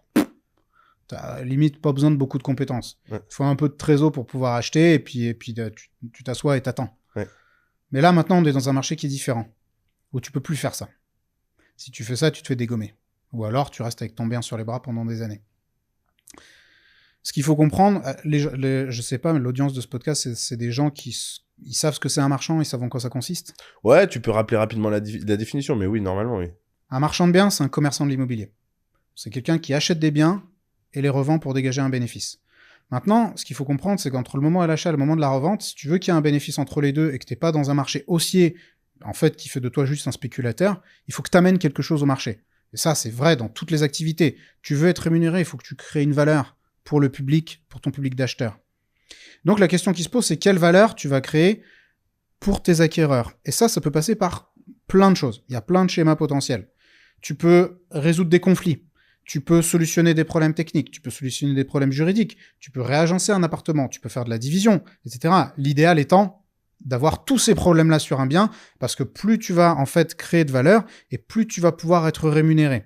Donc aujourd'hui, on est dans un marché qui est plus compliqué, c'est un marché qui s'est professionnalisé. C'est très intéressant parce que justement, les touristes et les spéculateurs, ils se sont fait dégager. Donc là, aujourd'hui, normalement, ceux qui survivent, c'est ceux qui sont plutôt bons. Et donc, la personne qui aujourd'hui veut se lancer dans un contexte qui est compliqué, elle doit avoir les outils pour créer cette valeur. Ça va passer par des connaissances juridiques. Alors, c'est là où ça devient chiant, hein, parce qu'il faut des connaissances juridiques, il faut s'y connaître en droit de l'immobilier, il faut s'y connaître en droit de l'urbanisme, il faut savoir déceler de la valeur dans un bien, trouver un potentiel constructible, divisible. Il faut avoir un œil d'expert quand tu vas visiter un appart et te dire, tiens, là, c'est un peu, c'est mal foutu, qu'est-ce qu'on peut en faire, prendre en considération les contraintes techniques aussi. Donc en gros, moi j'aime bien dire que l'activité de marchand, c'est comme un millefeuille de contraintes. Donc tu as des contraintes juridiques, commerciales, financières, fiscales, etc. Tout plein de contraintes. Toi, ton rôle en tant que professionnel, c'est de faire tenir ce millefeuille droit, le faire tenir debout et qu'il soit à peu près digeste, tu vois, quand tu vas le bouffer. Donc, il faut que tu acquières tout un set de compétences et plus tu auras de compétences, plus tu sauras aller sur des opérations complexes et donc plus tu vas gagner d'argent. J'ai l'impression que plus l'activité semble facile au départ, plus elle est complexe en réalité. Oui. Je sais pas si tu es d'accord avec cette phrase, mais j'ai l'impression que ça s'y prête parfaitement pour le marchand de biens. Ouais. De l'extérieur, on a l'impression que c'est l'un des métiers les plus simples. D'ailleurs, c'est pour ça qu'il attire beaucoup de monde. Ouais. Et en réalité, c'est l'un des métiers les plus compliqués. Bah parce que les gens, ils s'imaginent que ils vont acheter un bien, mettre un coup de peinture avec leur beau-père le week-end et puis qu'ils vont le revendre. Et qu'ils vont prendre 50 000 balles. Mais c'est plus compliqué. D'ailleurs, c'est ce que tu as dit, je pense, s'applique à beaucoup de domaines de l'entrepreneuriat. Il y a beaucoup d'entrepreneurs qui te disent 3, 4, 5 ans, 10 ans après avoir lancé leur business, il dit, et le PDG de Nvidia l'a dit il y a pas longtemps, je l'ai vu dans une interview, il disait, si on avait su ce qui nous attendait, on l'aurait jamais lancé. Et ben en fait, c'est dans beaucoup d'entrepreneuriat, beaucoup d'entreprises, tu te lances, tu dis ah ouais, marchand de biens, je vais me lancer, ça va être cool. Et puis après, tu te fais défoncer par les mairies, les artisans, les trucs machin. Tu te dis oh putain, c'est quoi ça? Est-ce que quand on est marchand de biens, on est investisseur, entrepreneur ou les deux? On est entrepreneur parce que pour moi, un investisseur, c'est quelqu'un qui place son argent. Il y a un côté passif en fait dans l'investissement, normalement. Donc il y a un côté passif dans l'investissement. Or, marchand de biens, c'est pas du tout passif. C'est pas du tout passif. Tu dois gérer plein de choses. Et en fait, à partir du moment où ton opération elle se termine, tu continues pas de toucher du cash pendant 20 ans. Tu prends ton cash et ça se termine. Donc si t'as pas une deuxième opération dans les tuyaux, merci monsieur et au revoir. Donc en fait, il faut sans arrêt lancer des entreprises. Je découvre là ce que tu me dis. Quelqu'un qui écoute ce sujet-là, ça m'intéresse l'immobilier. Ouais. Mais donc là, c'est un peu rassurant, mais j'ai du mal à voir comment ça se passe concrètement la mise en place. Et est-ce que tu peux nous raconter le fonctionnement pour une personne qui va se lancer, qui a réalisé ou pas une première opération et qui arrive chez toi et qui se dit ok, je vais être accompagné. Concrètement, tu peux reprendre le parcours d'un des élèves que tu as eu sur les 2500 ou 3000, j'imagine qu'il y a au moins une belle histoire à raconter. Un parcours opérationnel, tu veux dire? Un parcours très concret du départ, premier jour où tu l'as rencontré. Je serais même curieux de savoir d'ailleurs, sans méchanceté, mais une personne que tu as rencontrée, tu t'es dit, lui, ça va être compliqué. Et finalement, vous avez réussi à l'accompagner sur la partie formation. Et aujourd'hui, c'est une personne qui est autonome dans ce métier-là et qui a envie de son activité. Alors, est-ce que ça existe et est-ce que tu as une histoire là-dessus à nous raconter? Alors déjà, on a plein de personnes. On a plein de personnes qui ont cartonné et qui sont devenues 10 fois meilleures que moi. 10 fois plus gros, etc. Des opérations plus complexes. Et je suis ravi parce que quand tu formes des gens, c'est pour avoir quand même, je pense, à un moment donné, l'espoir qu'ils deviennent meilleurs que toi. Je pense d'ailleurs à petit clin d'œil Martial qui est de RM Léman, c'est le nom de sa société, qui est une société avec un associé en Haute-Savoie, et il a créé un truc vraiment hyper impressionnant. Quand tu dis très gros, est-ce que c'est quoi, ils font une dizaine, une vingtaine d'opérations à l'année? Je sais pas exactement, j'ai pas les chiffres, mais c'est pas très gros comme les énormes marchands de biens, tu vois, qui font 200 millions d'euros de chiffre d'affaires. Il en est pas là. Mais à l'échelle de quelqu'un qui a démarré il y a quelques années, son parcours, il est assez impressionnant. Il en vit très bien. Ok. Il est impressionnant. Alors, le fait est que depuis des années, moi, j'ai plus trop de contact direct avec les gens qui sont en formation. À part ceux qui viennent on fait des formations présentielles quelques fois par an. Donc là, j'en dispense une partie. Mais en gros, j'ai malheureusement plus la possibilité de vraiment voir le parcours de progression des élèves. Je peux difficilement répondre à ta question. Celle au départ, est-ce que tu en as une qui t'a marqué au départ? Quand tu as lancé ton activité, j'imagine que c'était toi qui formais les élèves, non? Oui. En 2018, 2019 Oui. Bah, c'est quoi exactement que tu voudrais avoir comme exemple? Bah justement, un exemple comme Martial, quand il est arrivé, est-ce qu'il y connaissait rien? Martial a suivi une formation en ligne. Donc, par exemple, c'est quelqu'un que j'ai pas suivi en direct. On a des formations en ligne et en présentiel. Les gens qui suivent des formations en ligne, ils ont quelqu'un qui les accompagne, qui n'est pas moi. Et moi, souvent, quand je faisais de l'accompagnement, c'était de l'accompagnement de groupe. Donc, j'avais pas les histoires individuelles. Mais tu vois, par exemple, il y a Marion qui est maintenant coach chez nous. Ouais. Et qui avait démarré elle avait démarré l'immobilier seule il y a des années. Après, elle a suivi notre formation avec Jonathan, son compagnon. Ouais. Et ils sont à Lille, justement, dans le nord, quoi, proche de Lille. Et eux, ils marchent très, très bien. Et ils en vivent aujourd'hui? Oui, tous les deux. Ils sont tous les deux sur leur société de marchand et ils marchent bien. Et je les salue au passage. On l'a dit tout à l'heure, il était facile parce que tu t'as donné le terme, tu as dit spéculateur. Ouais. À une époque, il y avait des gens qui spéculaient sur l'immobilier assez facilement en achetant un bien et en le revendant. Ouais. Aujourd'hui, partons du postulat que je connais pas ou peu l'immobilier. J'arrive, je me dis faire une opération, c'est trop compliqué. Comment on fait pour trouver une opération? Est-ce que toi, tu t'expliques comment tu trouves une opération, justement, où il y a un problème juridique, il y a un problème fiscal, il y a un problème d'héritage, souvent, ça peut être aussi un sujet. Ouais. Est-ce que t'expliques, tu donnes des tips très concrètement? Toi, aujourd'hui, tu dois faire une opération de marchand de biens, et je vais me faire l'avocat du diable, mais c'est facile pour toi, t'as des contacts, t'as des gens que tu connais, t'as des agences immobilières, etc. J'imagine que tu invites les gens à créer du réseau, tu utilises des logiciels classiques, tu fais des visites, tu fais des négociations. C'est quoi que tu recommandes là-dessus? Alors, la première chose, c'est, en fait, la réponse n'est pas la même pour tout le monde. Okay. Ça va dépendre de la personne qui va se lancer.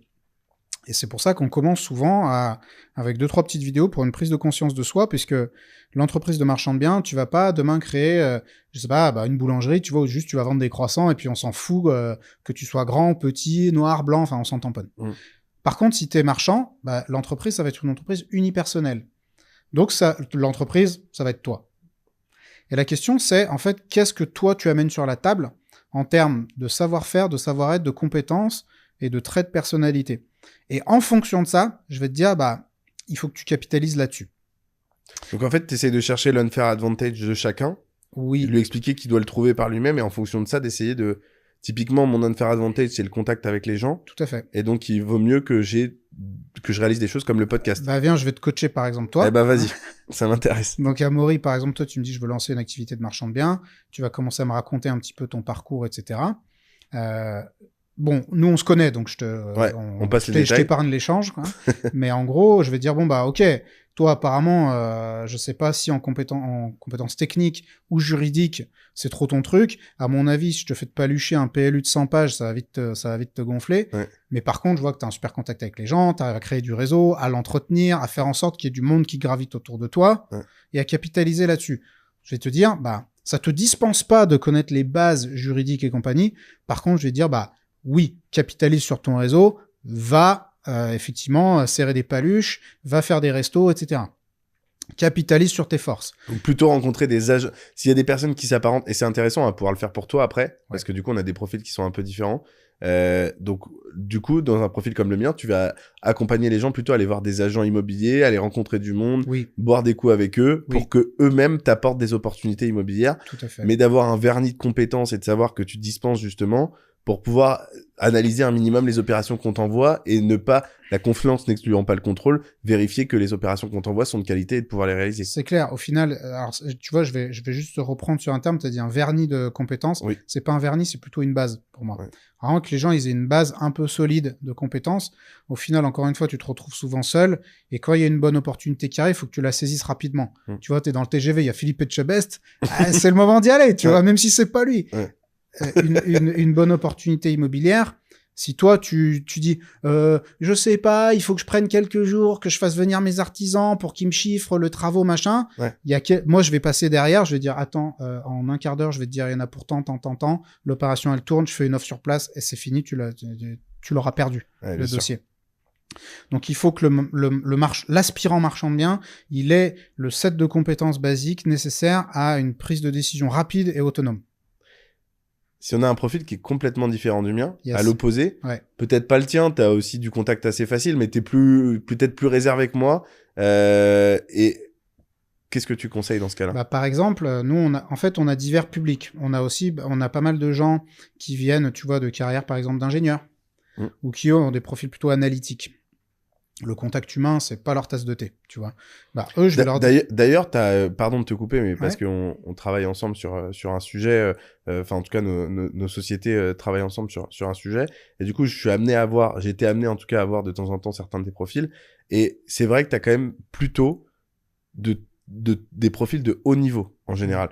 Tu parlais, moi, j'ai vu des géomètres, des architectes, alors j'imagine que t'as de tout. Aussi, mais t'as de tout, mais, c'est vrai que c'est assez appréciable de voir qu'il y a des profils de bon niveau qui veulent se réorienter ou comprendre les choses et qui utilisent cette formation. J'imagine en tout cas que c'est à minima une représentation de la qualité de la formation. Et je le dis en toute objectivité puisque moi je les ai rencontrés ces gens-là. Et pour avoir tout un tas de spectres de personnes dans l'écosystème, ce qui est assez marrant parce que nous on organise des visios globales où on a des gens mais en fait tu reconnais assez vite qui vient de qui. Et c'est vrai qu'assez souvent c'était assez challengeant de discuter avec des personnes de ton écosystème et je pense que c'est aussi un écosystème vertueux. T'en as pas parlé tout à l'heure mais j'imagine que ça peut aussi rendre service. Je sais pas s'il y a des mutualisations qui se font entre les élèves, mais ça peut aider. Il y en a plein, des associations qui se sont créées, d'élèves qui se sont rencontrés, et on en a plein, et nous, on encourage ça. Parce que moi, je suis convaincu que c'est important, tu vois, de savoir aussi s'appuyer sur les autres qui ont d'autres compétences que toi. Juste, je fais une remarque par rapport à ce que tu as dit, c'est que on dit souvent qu'on a les clients qu'on mérite. Oui. Et moi, je suis vraiment ravi des clients que j'ai. Parce que, tu vois, quand j'arrive en formation, je me dis pas, ah putain, je vais devoir encore expliquer à cette bande de trouducs des trucs d'urbanisme. Je me dis non, trop bien. Je vais passer 4 jours avec eux. Ils sont sympas. Ils ont des bonnes valeurs. Je discute avec eux. Tu vois, ils sont motivés. Et puis, ils sont motivés dans un sens qui me plaît. Ouais, et exigeant aussi. Et exigeant. Et oui. Moi, ça m'est arrivé. On a les clients qu'on mérite. J'ai pas honte de le dire. Ça m'est arrivé plusieurs fois sur les sujets de marchand de biens, des fois d'aller vérifier la réponse que je donnais, parce qu'il y avait des questions qui étaient, même s'ils étaient, et puis t'en as beaucoup qui étaient aussi débutants sans être débutants. Hein. Moi, j'en ai quelques-uns qui avaient déjà réalisé 4, 5 opérations, qui avaient déjà une dizaine de biens en locatif. Enfin voilà, qui viennent pour se perfectionner. Parce que là, on parle de débutants, mais il y a aussi un sujet, je pense, de perfectionnement. T'as quand même un public aussi qui va dans ce sens-là. c'est rare déjà que les gens s'intéressent à l'activité de marchand sans avoir rien fait en immobilier avant. En premier lieu. Souvent, ils commencent par du locatif. C'est super. Les gens en général qui n'ont pas fait de RP, qui n'ont pas fait de locatif, tu vois, au moins un des deux, et qui disent « Ah tiens, je m'intéresse à l'activité de marchand, etc. » En général, ça aboutit pas. RP étant résidence principale. On a un profil qui est plutôt comme le tien ou très réservé. Qu'est-ce que tu conseilles? Typiquement dans la... En fait, tu vas pouvoir créer, comme tu vois, je te l'ai dit, il y a plusieurs manières de créer de la valeur. Solutionner, par exemple, des problèmes juridiques ou savoir produire une analyse de la faisabilité d'un bien, là, tu peux aller vraiment créer de la valeur. Je sais, par exemple, mon frère, qui est chercheur de base, lui, il a un profil très analytique. Le contact humain, c'est pas trop sa passion, tu vois. Mais par contre, il te sort une analyse de dossier. Tu vois, il est docteur en biochimie, il a l'habitude d'analyser des trucs plus complexes, quoi. Ouais. Donc, il sort une analyse de dossier, tu sais qu'il n'y a pas, il y a pas d'erreur. Il y a pas de problème, tu vois. c'est carré, quoi. Ouais. Ben, là-dessus, tu peux vachement capitaliser. Et le troisième profil duquel je veux parler, qui est important, parce que j'en ai beaucoup, c'est des gens qui ont un profil technique. Okay. Des anciens artisans, par exemple. Moi, j'en ai vraiment pas mal. Je pense que ça représente entre 15 et 25% de ma clientèle. Des gens qui sont artisans, qui ont une compétence technique et tu vois, qui ont déjà rénové des trucs, etc. Ils l'ont fait pour d'autres. Ils se disent, bah merde, en fait, ils bossent pour des marchands et ils se disent, attends, ils voient ce qui se passe. Et donc, ils se disent, bah, pourquoi pas moi?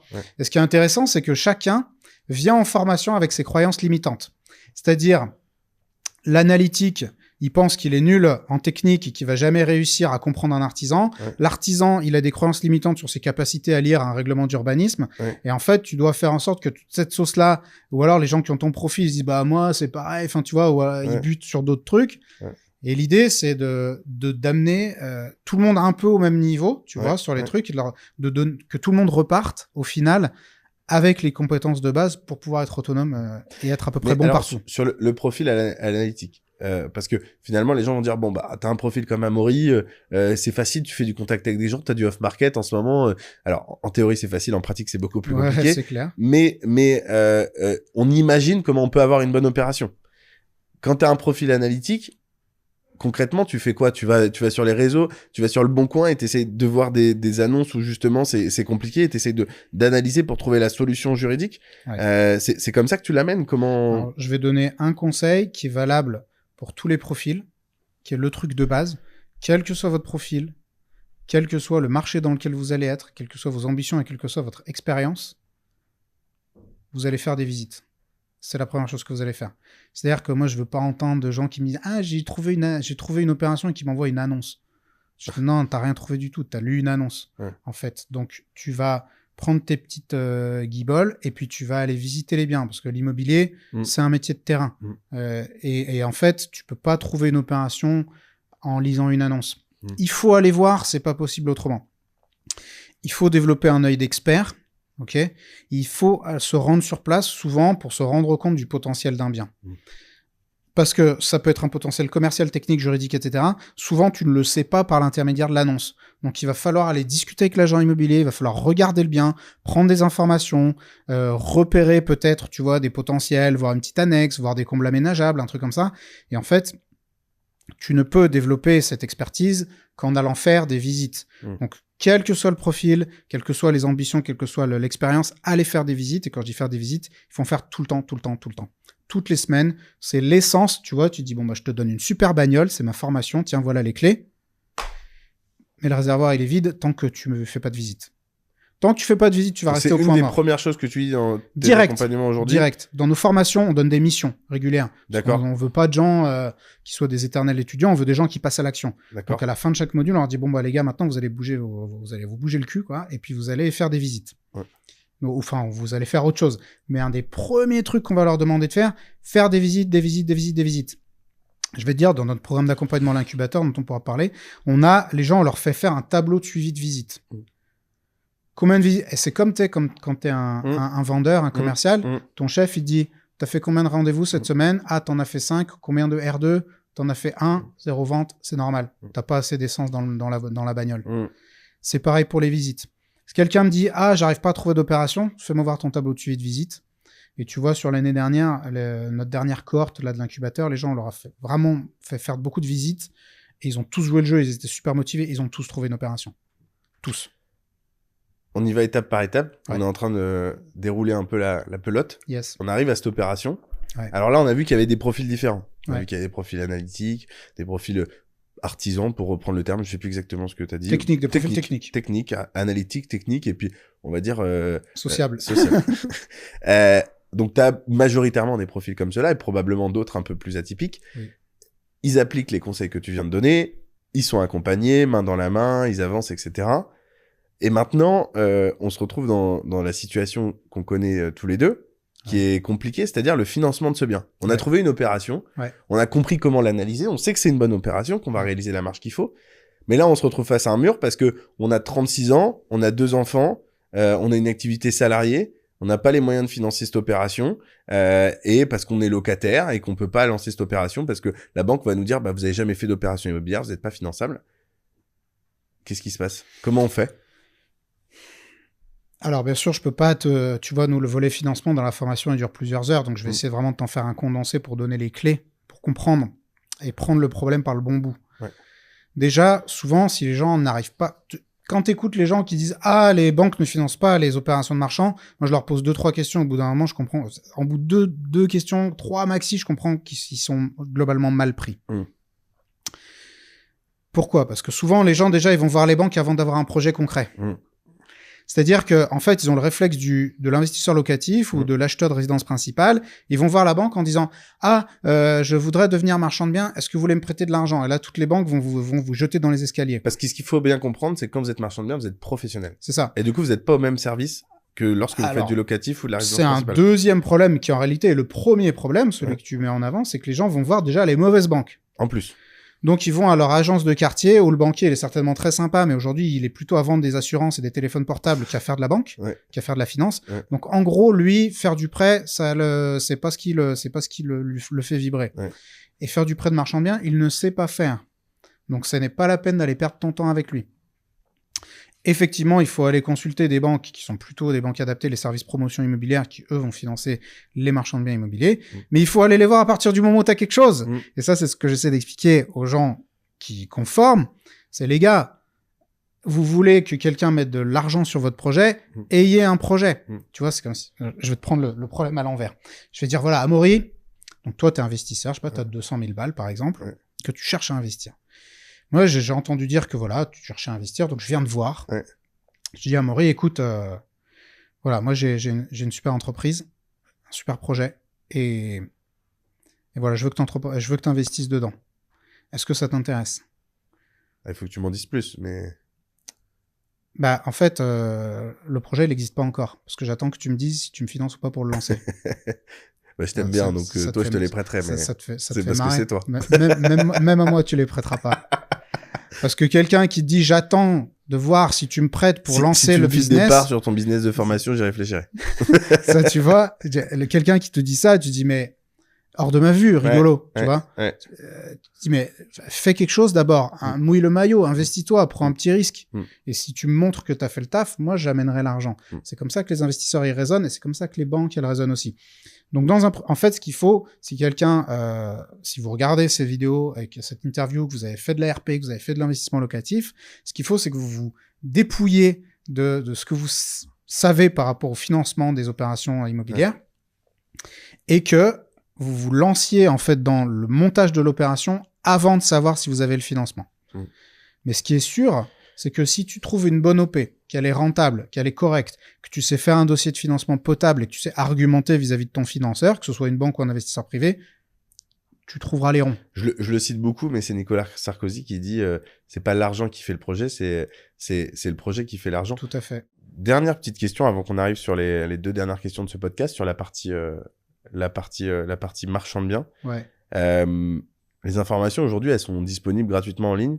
Je peux regarder des vidéos de toi, je peux regarder des vidéos d'autres influenceurs sur ces sujets-là.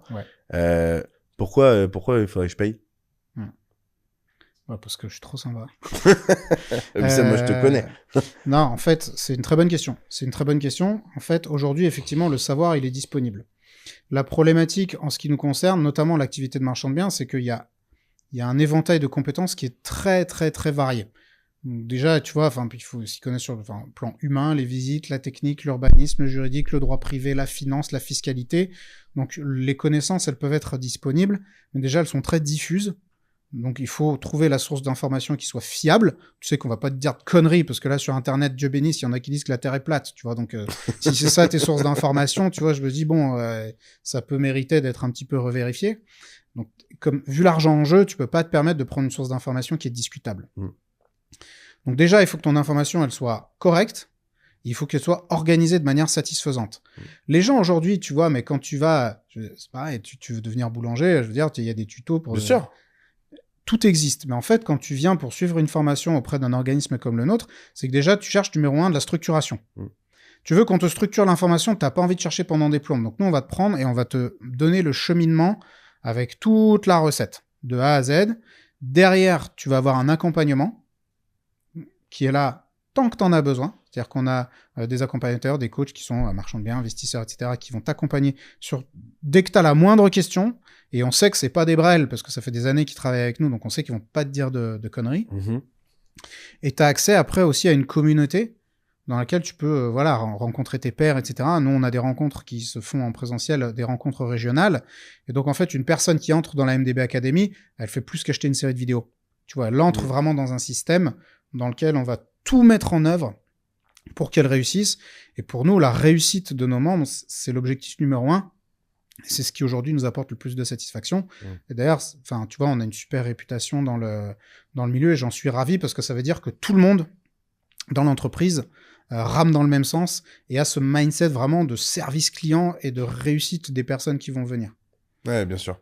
Non, mais c'est vrai que de toute façon, c'est des informations qu'on peut trouver. Si on va sur ton site, par exemple, il y a des avis qui sont laissés ou comment on peut... Parce que là, c'est bien sympa. Il y a des gens qui vont écouter, qui connaissent pas forcément ou qui te découvrent pour la première fois. Oui.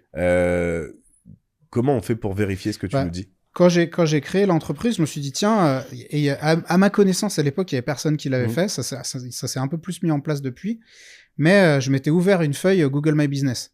D'accord. Comme un kebab. D'accord. Et en disant, en fait, moi, je veux que les gens, je veux pas, parce qu'il y avait, à l'époque, je m'étais renseigné, il y avait des gens qui achetaient des avis, des trucs comme ça. T'achetais un pack d'avis sur, tu vois, Trustpilot, je sais pas quoi. Encore aujourd'hui. Ouais. Et moi, je voulais pas de ça. Ok. Donc, je me suis dit, on va ouvrir une feuille Google My Business. Ouais. Et c'est ouvert. Et nous, on n'a pas le contrôle dessus. Ok. Pour que les gens ils puissent laisser une note. Donc, à la fin de la fin. Aujourd'hui, si on veut tomber sur cette feuille, on tape Yoni. Tu tapes MDB Academy. MDB Academy. C'est le nom de l'entreprise, de l'organisme de formation. On a la petite page qui s'ouvre à droite. Feuille, là. Elle va s'ouvrir direct à droite. Et on a les avis Google. Et à l'heure actuelle, il y a plus de 300 avis 5 étoiles. Plus de 300 avis 5 étoiles? Oui. T'es à 5 étoiles? Oui. T'es pas à 4,8 ou... À 5. Ok.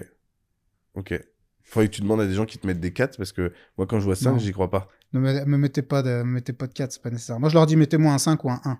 Parce que si vous avez vraiment aimé, non, en fait, peut-être bien qu'il y a eu une ou deux notes à 4.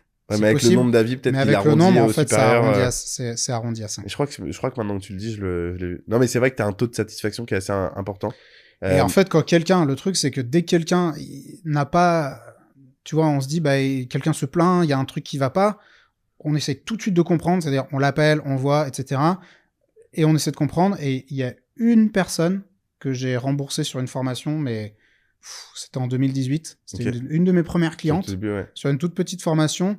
Et elle a commencé à se plaindre, etc. Je dis, écoutez, visiblement, il y a eu une mésentente, enfin, il y a eu une méprise sur le... Tu vois, ça fitait pas. Je lui dis, je vous rembourse, et puis merci, au revoir. Ok. Ça s'est arrêté là.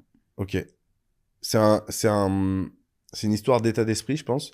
Mais aujourd'hui, c'est un billet... Je crois que ta formation, c'est 4 500 €, c'est ça? Ça dépend. On a la première qui commence... alors, je te dis, je n'étais pas forcément bon sur la précision des chiffres. 2005 ou 2009, je ne sais plus. D'accord. Une formation pro qui est vraiment ultra complète pour les gens, plutôt pour les gens qui se lancent, pour le coup.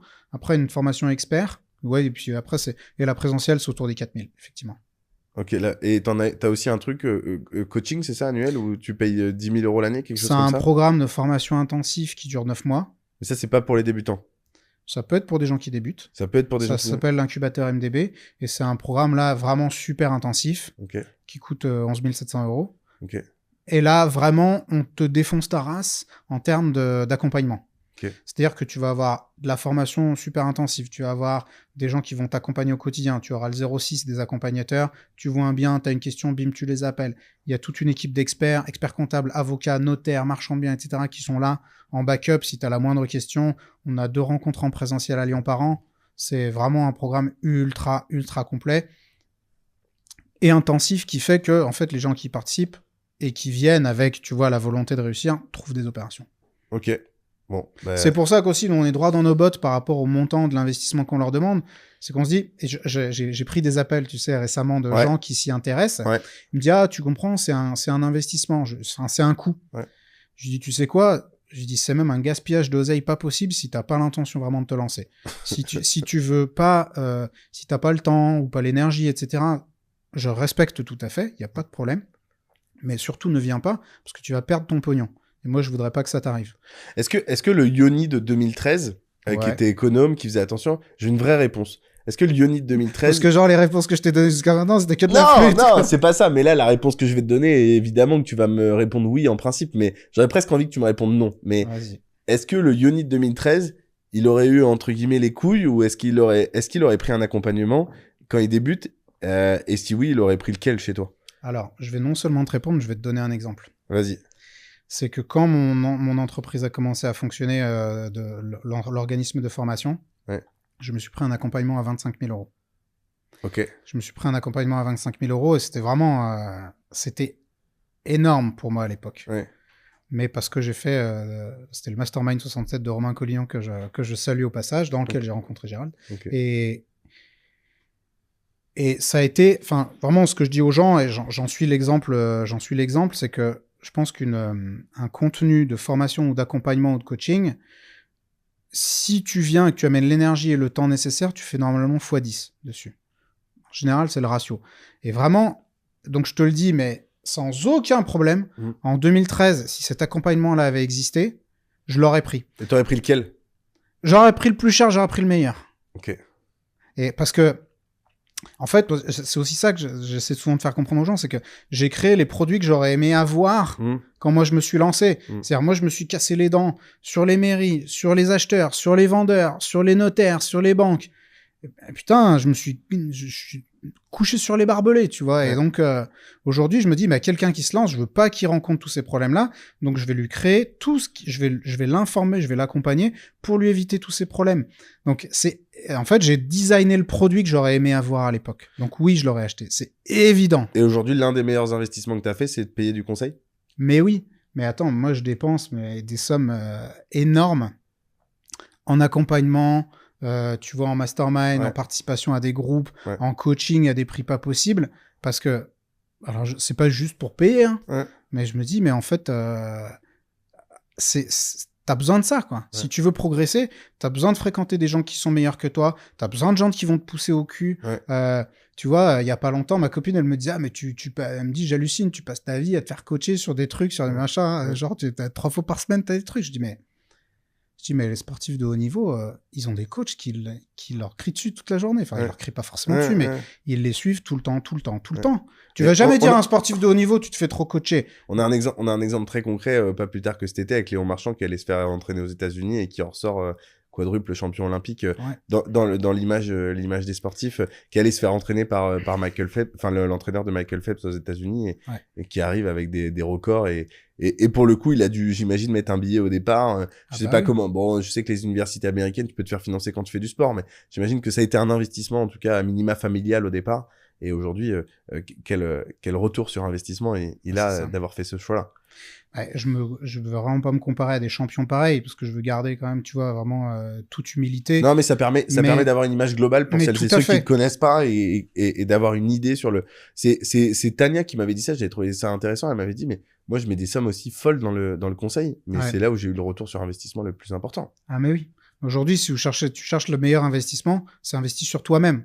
En fait, c'est aussi simple que ça. Si tu veux changer ta vie, tu dois changer tes croyances, tu dois changer ta façon de voir le monde, et ça, tu peux rarement y arriver seul. T'as une phrase qui permettrait de faire le déclic à des gens qui nous écoutent, parce que ça, on l'entend tout le temps, et c'est très vrai, mais il y a des gens, ils écoutent ça, ils entendent ça 5 fois par jour, ils voient 15 réels et ils changent pas d'avis.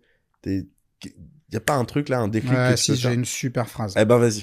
Une super phrase qui est pas de moi, qui est de Jim Rohn. Tu sais qui c'est Jim Rohn? Non.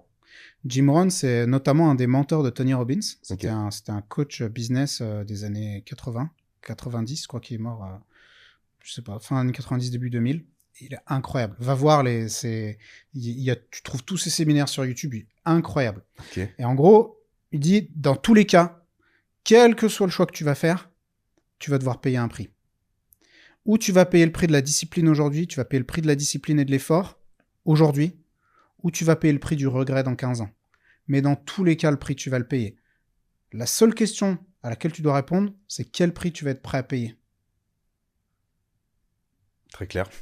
Ça te Très va clair. comme... Ouais, c'est très clair. Très clair. Mais Et j'espère en que fait, ça quand a tu même prends conscience de ça, ça a une influence sur tout ce que tu vas faire en termes de sport, en termes perso, en termes de business, en termes d'investissement. Tu dis, en fait, le choix que je vais faire, j'ai le choix. Aujourd'hui, je peux choisir de bouffer une pizza et de boire des binous, tu vois, devant Netflix. Je suis content. Mais par contre, je sais que dans 6 mois, je vais me dire, ah putain, je suis un gros sac, il faut que je me bouge. Tu vois. Ouais. Ça prend tout son sens. J'ai 2 questions pour terminer. Yes. C'est quoi ta passion inavouable? Là, on voit Yoni, sa belle image qui nous a raconté sa vie, etc. Mais il y a quoi que tu fais qui... Tu te dis, bon, j'en ai jamais parlé et je sais pas si c'est gênant, mais une passion inavouable. Ouais. Une passion inavouable. Alors, déjà, j'adore le métal. La musique. C'est celle à laquelle je pensais. Je suis énorme fan de métal. Bon, c'est pas genre super choquant, mais j'adore le métal. Je fais des concerts, des festivals, je fais des gros pogos et j'aime bien, pour ceux qui connaissent le concept, faire des Wall of Death et me faire défoncer.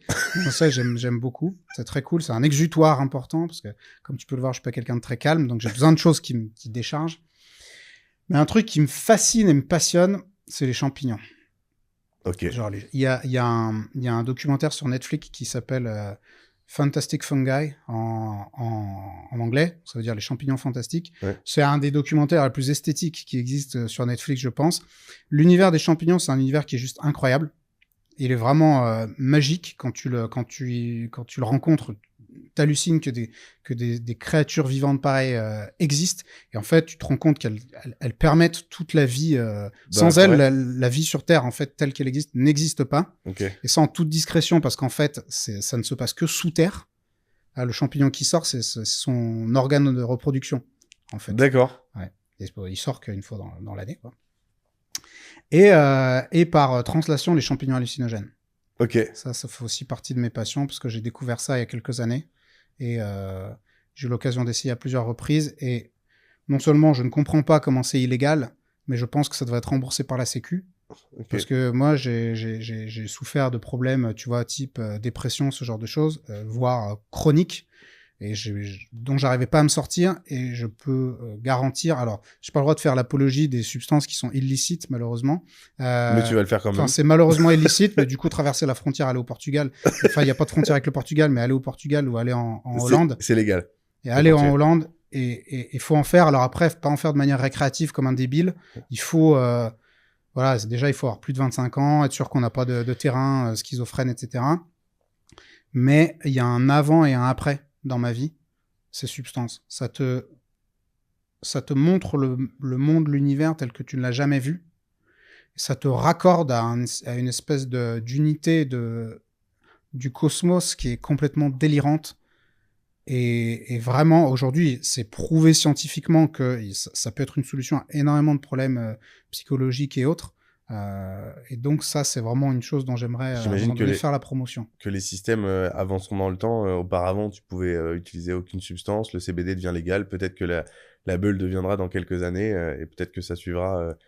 C'est marrant que tu dis ça parce que moi... La France est très en retard là-dessus. Hein. Moi, je veux pas prendre de drogue, mais j'ai déjà pris des champignons hallucinogènes parce que je considère que ça vient de la terre et donc ça me pose pas de souci de consommer ce type de produit. Dernière question. Est-ce qu'il y a une question ou un sujet qu'on n'a pas traité, qu'on n'a pas abordé, qui te semble important pour bien comprendre qui tu es, peut-être aider une personne à se lancer? On a parlé pas mal de marchands de biens, c'était aussi l'idée. Je sais pas, un sujet qu'on n'a pas traité, t'aimerais bien traiter pour conclure? Aujourd'hui, il y a beaucoup de gens qui doutent, qui savent pas. Je pense que les gens sortent d'un système éducatif. Tu vois, il est ce qu'il est, il vaut ce qu'il vaut, les enseignants font ce qu'ils peuvent, mais en gros, les gens sortent à 18 ans du système éducatif, ils sont complètement broyés. ils ont plus de personnalité, ils ne croient plus en eux.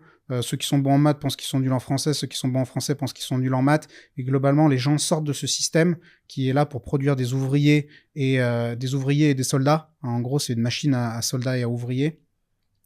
Et ils sont perdus. Et ce qui est important, c'est de prendre le temps pour vous questionner sur qu'est-ce qui vous fait du bien à vous et qu'est-ce qu'ils ont envie de faire. Parce que tu vois, on peut entendre des modes, ouais, l'immobilier, le marchand, la crypto, je sais pas quoi. Tout ça, c'est du bruit. En fait, il faut à un moment donné se poser en silence, que la personne s'assoie en silence, qu'elle se raccorde à elle-même, qu'elle se dise, attends, dans quoi je suis bon? Dans quoi je suis bon? Oublie ce que les profs m'ont dit, on les emmerde. Dans quoi je suis bon? Qu'est-ce que j'ai envie de faire? Qu'est-ce que je peux apporter au monde? Trouver ça et mettre le paquet dessus. Parce que si les gens trouvent ça et qu'ils apportent vraiment et qu'ils y mettent leur temps, leur énergie et qu'ils consacrent leur temps à ça, même si c'est quelque chose de simple, putain, ils réussiront nécessairement. Et quand je dis ils réussiront, pas forcément devenir millionnaire, mais c'est ils réussiront dans le sens où bah, ils pourront se regarder dans la glace le matin et ils seront fiers d'avoir la vie qu'ils ont. Ils seront heureux finalement. Oui. Alors, si tu veux, il y a un truc qui me terrorise, c'est j'imagine ma fin de vie à 85 ans en train de me chier dessus et de me dire putain, j'ai pas fait tout ce que j'aurais dû. J'ai pas donné mon max, tu vois, j'ai pas mené la vie que j'aurais pu mener, j'ai pas fait le maximum d'efforts. Donc que chacun doit vivre sa vie de manière à ne pas avoir de regrets quand il arrive sur ses vieux jours, s'il a la chance d'y arriver naturellement. Est-ce que finalement ton discours c'est pas aussi de dire sans culpabiliser mais donner une responsabilité individuelle à chacun et d'essayer de comprendre un petit peu ce qu'il veut, ce dont il a besoin parce que c'est compliqué de le faire pour quelqu'un d'autre. On nous a habitués depuis le début de la vie à nous dire à nous expliquer ce qu'il fallait faire et à un moment donné d'avoir une introspection et se dire qu'est-ce que je veux faire. On revient sur l'unfair advantage qu'on a évoqué tout à l'heure. Finalement, c'est ma compétence, c'est celle-là. C'est là où je pense être bon. C'est là où je suis épanoui. C'est là où je peux être le meilleur. Et finalement, marchand de biens, c'est une solution parmi d'autres. On l'a évoqué aujourd'hui parce que on a une passion commune qui est l'investissement immobilier. Mais finalement, il y a plein d'autres. C'est un peu le message que tu veux donner. J'ai le sentiment. Il y a plein d'autres solutions qui peuvent être la bonne. Et finalement, donnez-vous les moyens de tendre vers ça parce que le chemin est long, mais il en vaut le détour. Tout à fait. Je te laisse conclure là-dessus ou tu veux que je rajoute quelque chose? Tu peux rajouter quelque chose et on terminera comme ça. La prise de responsabilité, elle est clé dans tous les cas. C'est-à-dire qu'une personne qui veut aujourd'hui progresser, il faut qu'elle arrête d'accuser, bon j'ai parlé de l'éducation nationale, mais il faut qu'elle arrête d'accuser l'école, le gouvernement, nanana, parce qu'en France on est champion là-dedans. C'est le président, c'est le truc, c'est le climat, c'est je sais pas quoi. C'est toi, il y a que toi. Il y a que toi qui compte. Et à partir du moment où tu prends cette prise de responsabilité, tu dis ok, si j'en suis là aujourd'hui, c'est de mon fait, et là où je serai demain, c'est ma responsabilité aussi. À partir du moment où tu fais cette transition, tout va changer dans ta vie. Mais tant que tu n'acceptes pas de prendre de responsabilité, tu peux aller de nulle part. Donc prends la responsabilité sur ce qui t'arrive, et tu auras forcément une vie meilleure. Merci Yoné. Merci à toi. À bientôt.